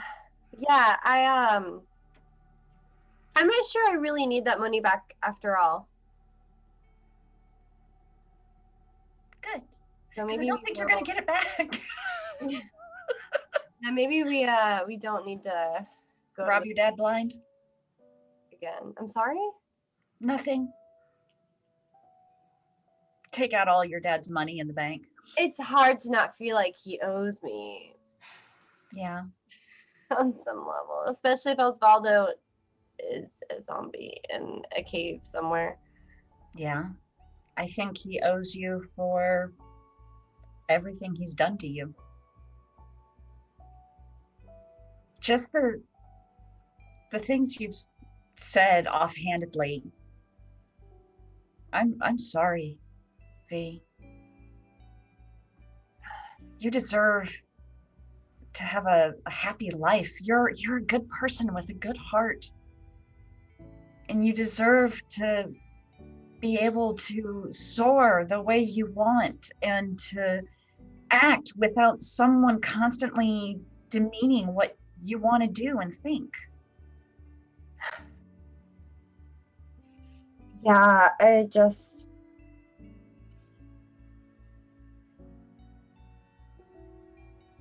For a while, I've just felt like I always felt so entitled, I guess, to all of the money just because, and in a way it felt like my payment for having to deal with such bullshit all the time. Mhm. But I'm thinking, maybe it's just not really worth it. Yeah. There's more important things. Yeah. There's things that will bring you more joy than a coin ever could. I mean, I've had more fun since I left home than I have, well, ever, I suppose. I'm really glad you did leave home.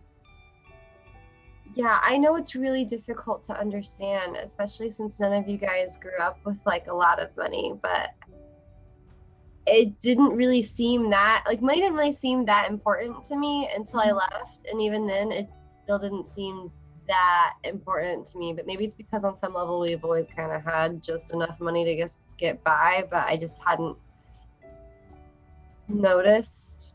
Right? I don't know. No, I get it, because I grew up having no need for money. I mean, money was meaningless to me growing up. So now that I have it, I don't feel like I have to hoard it. I can do without. Money was It's kind of the same, it's kind of the different side of the same coin.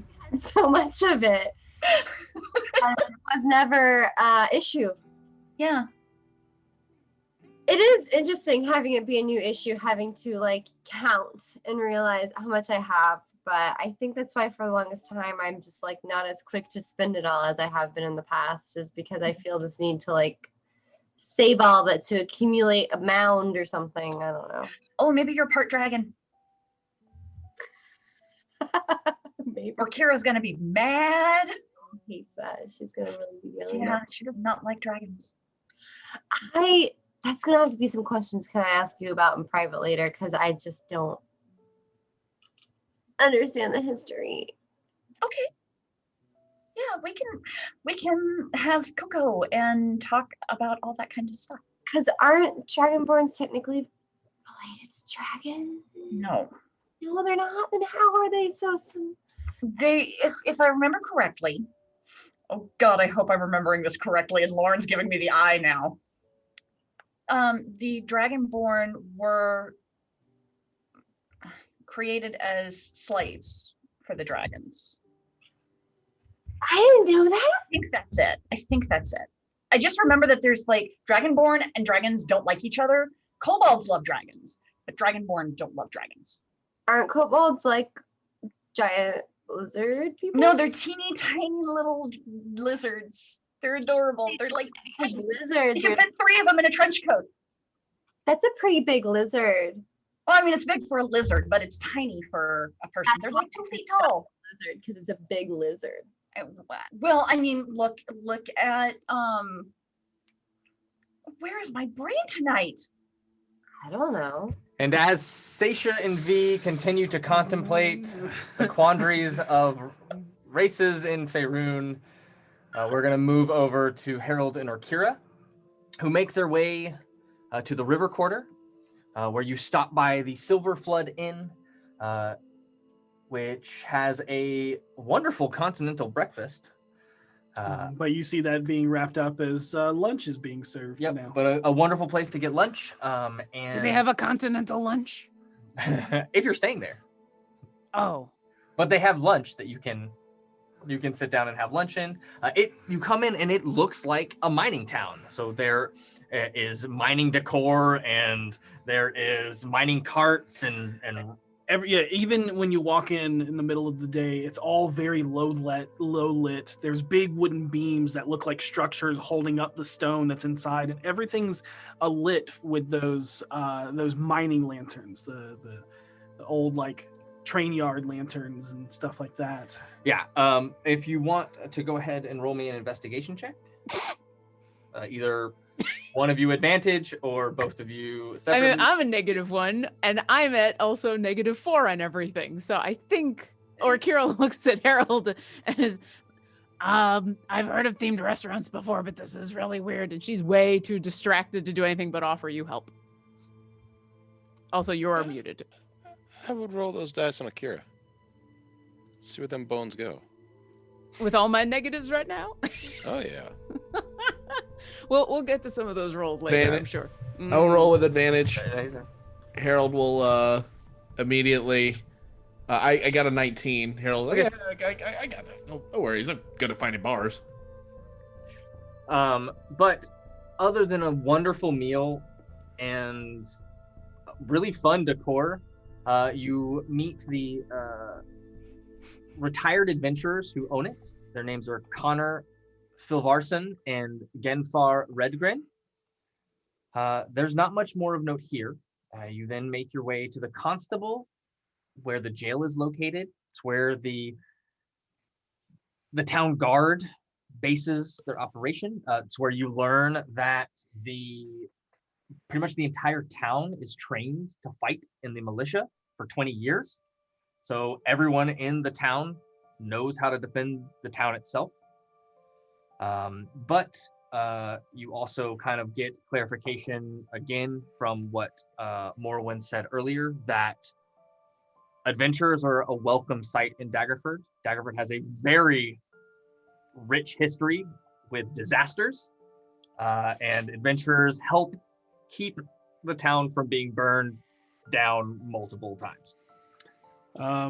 You never mind. Okay.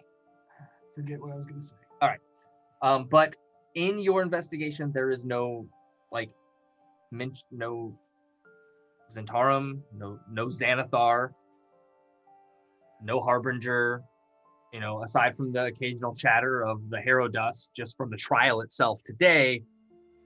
It's pretty uneventful, but you have a really, really good lunch. Hey, worth the outing. Yep. Yeah, definitely. I needed something to distract myself from this morning. You told me the stories, but actually encountering one of those things, that was unnerving. Yeah. It's not unpleasant. Let's hope we don't do it again. Yeah. Speaking of unpleasant things we're doing again, are you going tonight? Are you No. coming? No, as soon as the promise was made of hey, you gotta let me do whatever I want to do that I feel is right, I felt like, you know what? They seem like they've got it handled. This is very personal to him. Doesn't really involve us unless he lets it. Yeah, I guess I had a different reaction to that. I mean, you probably saw as soon as he said that. My gut said things are gonna go bad. I think I remember what I was going to say. You learn from the constable area that Maldwin Daggerford, the former Duke, and Morrowind's brother, was killed 5-ish years ago when he was possessed by a pit fiend. And that pit fiend was slayed by a group of adventurers using Lawflame. They know this pit fiend's name. They do not. Okay. Harold, because I have a passive deception of +13, I don't think gives away anything. Okay. And I will just kind of, anyway, moving back to what we were discussing, I'll wrap it up real quick. But Harold's just like, oh crap, what were we discussing? That's the upcoming funness that's happening tonight that Peter is not happy about at all whatsoever. So Harold's just going to say, look, I see this going one of two ways. Either this is so important to him, he handles it as professionally and as seriously as he can, or this is so important to him that he's overzealous and screws it all up. But either way, it's probably going to be messy. And that's his right to handle however he wants. I don't agree with it, but it's not this. What happened didn't happen to me. I hope no one's going to stand in the way of whatever it is that happens between me and the Harlequin. Now, granted, I don't plan on hurting him any more than I have to get rid of him. I'm not going to take any joy in hurting the guy, but it's the same sort of thing. I hope nobody's going to say, no, you can't. I don't think I'm worried about saying no, you can't if it's the right person, but Oh, yeah, no. I just hope, I just have to trust that he's not going to make a mistake with something so important to himself. I hope he's not going to start just torturing random people trying to figure things out or whatever the hell he's planning on doing. wasn't that why Seisha's going with him? So that she can zone his truth, right? That's my assumption, yeah. That's why I just don't understand why it's all got to be under wraps and under cloak and dagger stuff. Like That's just how he handles himself. I know, but I've watched so many things go wrong just because people were trying to keep them sneaky, and I would just rather march and cast Zone of Truth and ask questions and then kind of be called an asshole afterwards, but at least then it's kind of clean and simple. And That's not how he handles things. I know. I'm just worried it's going to get worse, but will you at least come with me and outside and 100%. Yeah, I won't leave you alone. Okay. Because I mean, if this is a bad place doing bad things, then we gotta go rushing on in and go save a whole bunch of kids. So but if nothing's bad or wrong and this is all just a big misunderstanding, then we'll lose half a night's sleep for nothing. Super okay with that. Okay. And he smiles and we'll just continue. I guess we'll continue on. All right. And that's going to bring us to Vaas and Vinley.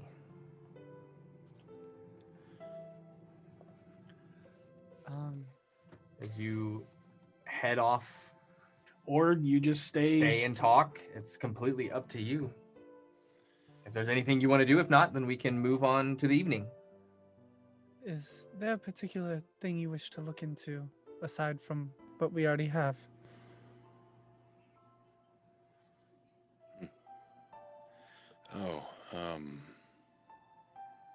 Suppose not.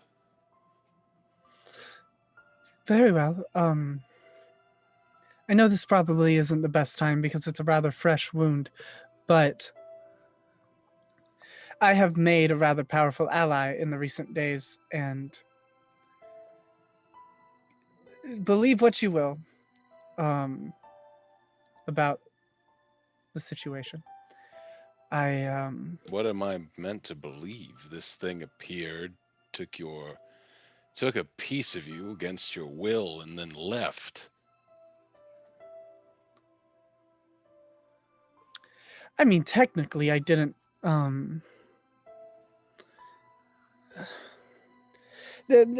It's not the point. What I'm trying to get at is that the favor that I'm owed,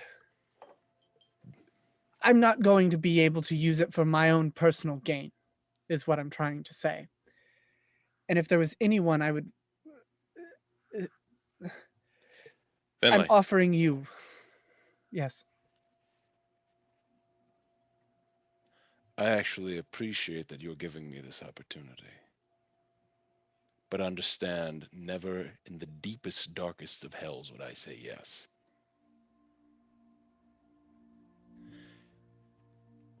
What I'm going to dedicate my time to that is finding a way to break you of that enslavement.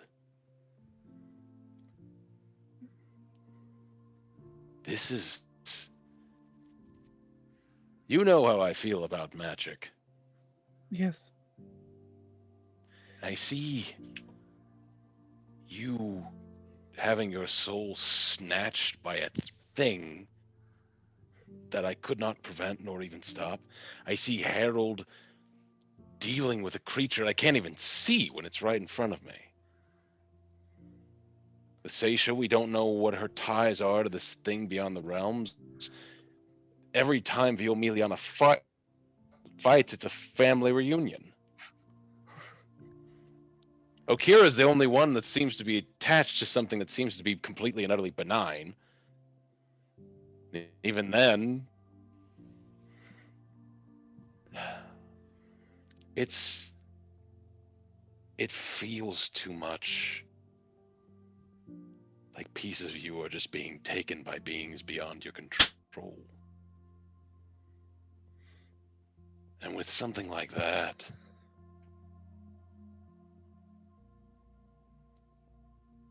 it's abhorrent. I would never ask this fucking thing for a favor if my skin were being peeled and flayed alive by it. But I don't blame you. I do not blame you for this.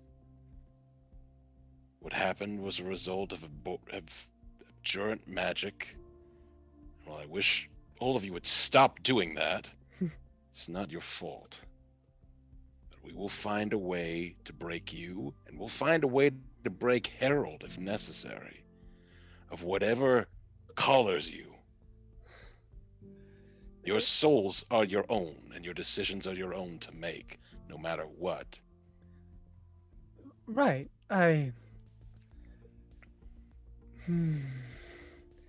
want you to know it is nigh impossible for a contract to be signed in the way you're thinking. What do you mean?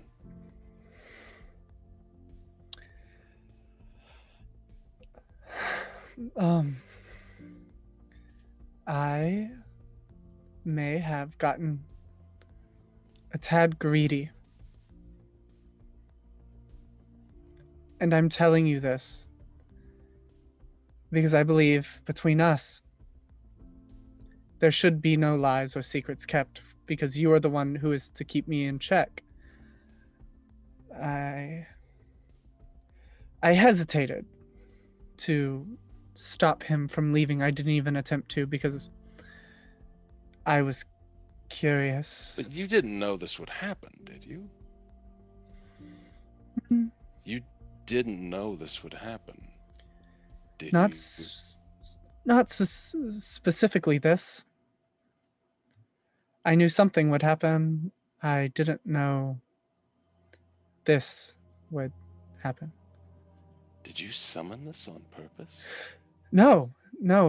I was trying to summon Seisha's mother, and this came through instead, and then he offered. Offered? He told me not to interfere in him leaving, so I didn't. It wasn't my problem. It was my benefit.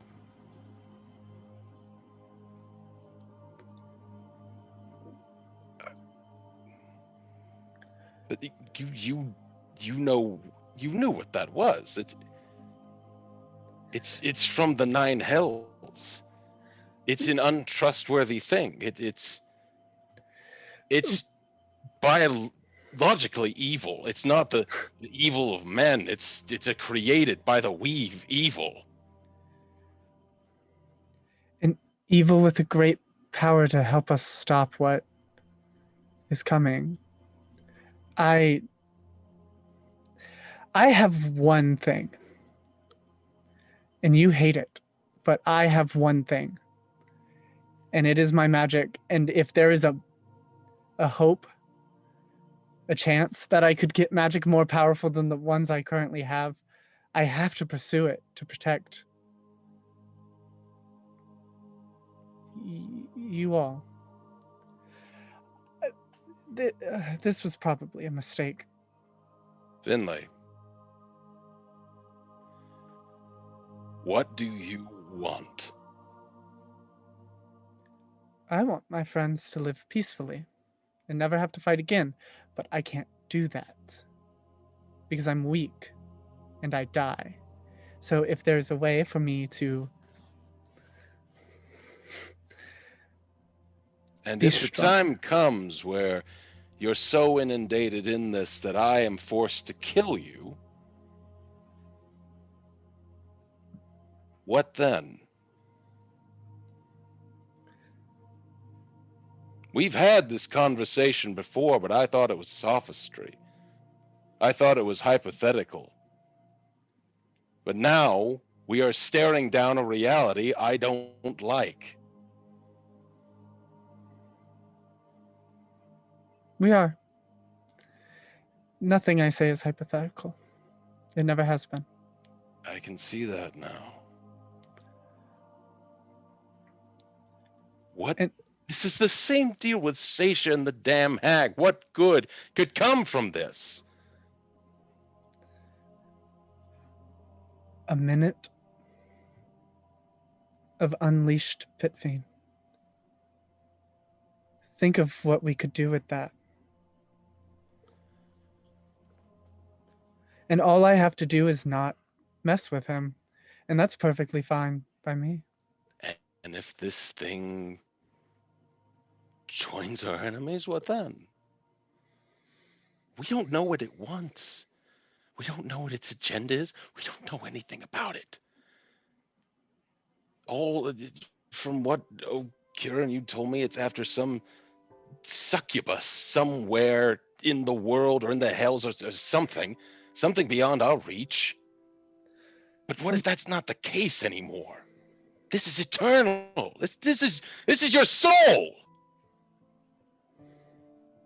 It's the one thing you have. And I will give her the benefit of the doubt whenever Mama Uwe made that contract, but I was incensed because she was taking my autonomy from me. This isn't some man with a whip. This is not some coinage. This is not some bully blade in an alley intimidating someone. This is something beyond our control.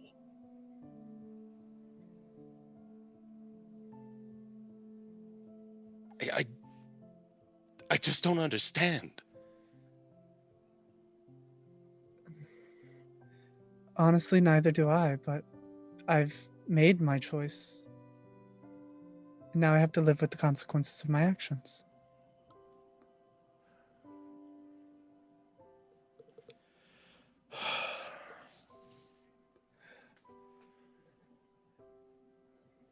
Okay. All right.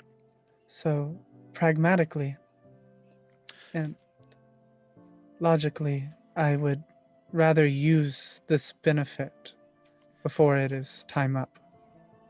I will say this then. Promise me you will never use demonry to assist me. I would rather be dead.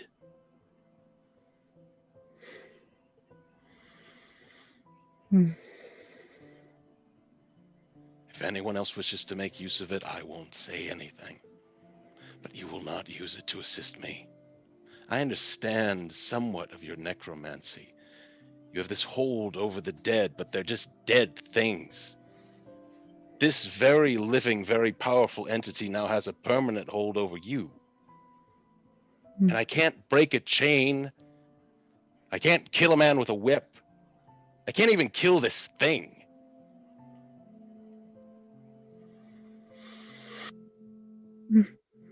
I have to believe there is a way to end this. So if you're going to use it in any other way, that's how you're going to use it.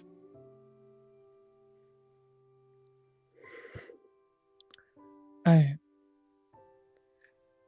can't accept that you will give up your soul for this. Why? I won't have it because it's yours. What makes it less valuable than yours? I value mine quite a lot. And for all the things that I do and all the evil that I create, the one thing I would never do under any circumstances, and I will say this even for any of you, would be to give up what is mine. Because at the end of the day, it doesn't help any of us. It just drives us deeper into the things we can't control. And I will not be in a party of people willing to be slaves. I will be with a party of people who are free.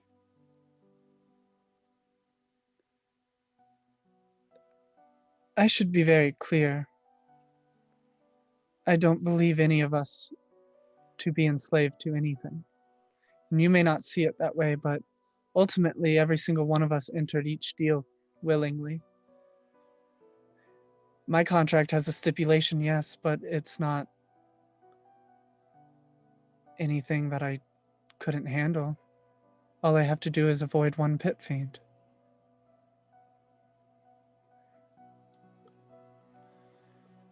And I don't know the specifics of the other deals, but as far as I know, they agreed to them willingly. So please, moving forward, do not project that kind of trouble upon us. Very well.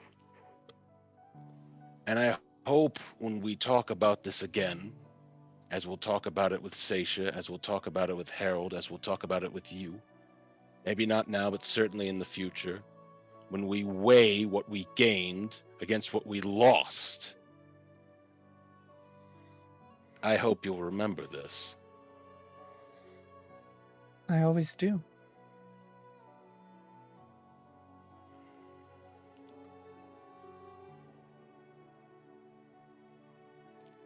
Excuse me for a moment. I get up and leave. And as I go to the room, and not knowing what to do, I take a paper bird, and I hesitate to do this, but I write to the only person who has some experience in this, I feel. And I write, one of my companions has made a deal with a demon. I need advice how to proceed. To Davil. And that is where we're going to end tonight's episode. Oh no! Oh boy! A pit fiend I can handle. I'm going to let Logan know because Vaas would know through the conversation. Devil. Yeah. Devil, not demon, but. Gotcha. Yeah. Yeah. We will definitely say that you wrote Devil, and yeah. Woo tonight. Woo! Great job, y'all! Wow, what some incredible role play from every single person. Oh my goodness. Wow. Okay, so everybody viewing, thank you for sticking with us for this long. If you have not entered hashtag Eldritch or hashtag Beyond, please do so. We're going to pull the names in the next 30 seconds. Yep. Everybody okay? Oh yeah. Yeah. Okay. I am. I could Bailey keep says watching no. the two of you talk for another hour. Like. Yeah. As we said on break, tonight we touched on some very big content warning. So please look into those links that will be posted on the VOD with actual links and phone numbers and etc. To help bring awareness to a horrible thing that is plaguing our world. Yeah. Man. There's so much in this episode. Is Daggerford dangerous? Is Daggerford dangerous? It's full of feels. That's what it is. It's Man. knives. It's all emotional knives. That's what it is. Yep, emotional daggers. That's what Dagger feels. Dagger feels. Now that's the name of this episode. Dagger feels and Daggerford. Dagger feels in Daggerford. I like This is that. the only dude I know off the top of my head who might know something about this. That makes sense. Oh man. We will see. Dragging Davil into Daggerford feels. It's such a small moment though, but God, know. it's so good. Yeah. So we got to learn Logan or Voss's backstory. Yeah, we got to learn quite a I bit hope that's about not Logan's backstory. Otherwise, Oh, We We still don't know. Questions are We don't fine. know. No. We got to learn quite a bit of Vaas's backstory, and man, I cannot wait to see what happens next. But we have winners. If you want to take the Eldritch. the D&D Beyond, D&D Beyond. Congratulations to New Lexicon. Yay! congrats, New Hey. Lexicon. Yeah. On that. And winner of the Eldritch Foundry miniature is Pro Rookie MC. Oh, it's a lot of titles there. Pro, rookie, and also an MC. So- Yeah. A lot going on there. It's a lot It's to a- unpack. But thank you all again for tuning in to a little bit longer episode. We just didn't want to stop that role play. And next week, we're going to get into what happens at night. Yeah, we're gonna get into. Wait, not next week. Might want to put Not next week. Not next Yeah, week. yeah. Not Two next weeks. week, Next no. week is not Finley. Rhea's 20th level one shot. I sadly will not be here, but I will be watching. I cannot wait to see what everyone plays on this fun 5th edition D&D modern reality show. Yeah. I'm going to destroy them. Excellent. Excited. You're gonna Bring have it to try. over here. I'll pass you my mug of Player's Tears. Oh, thank you. You're welcome. But all that aside, be excellent to each other. And may you always roll with advantage. Good night, everybody.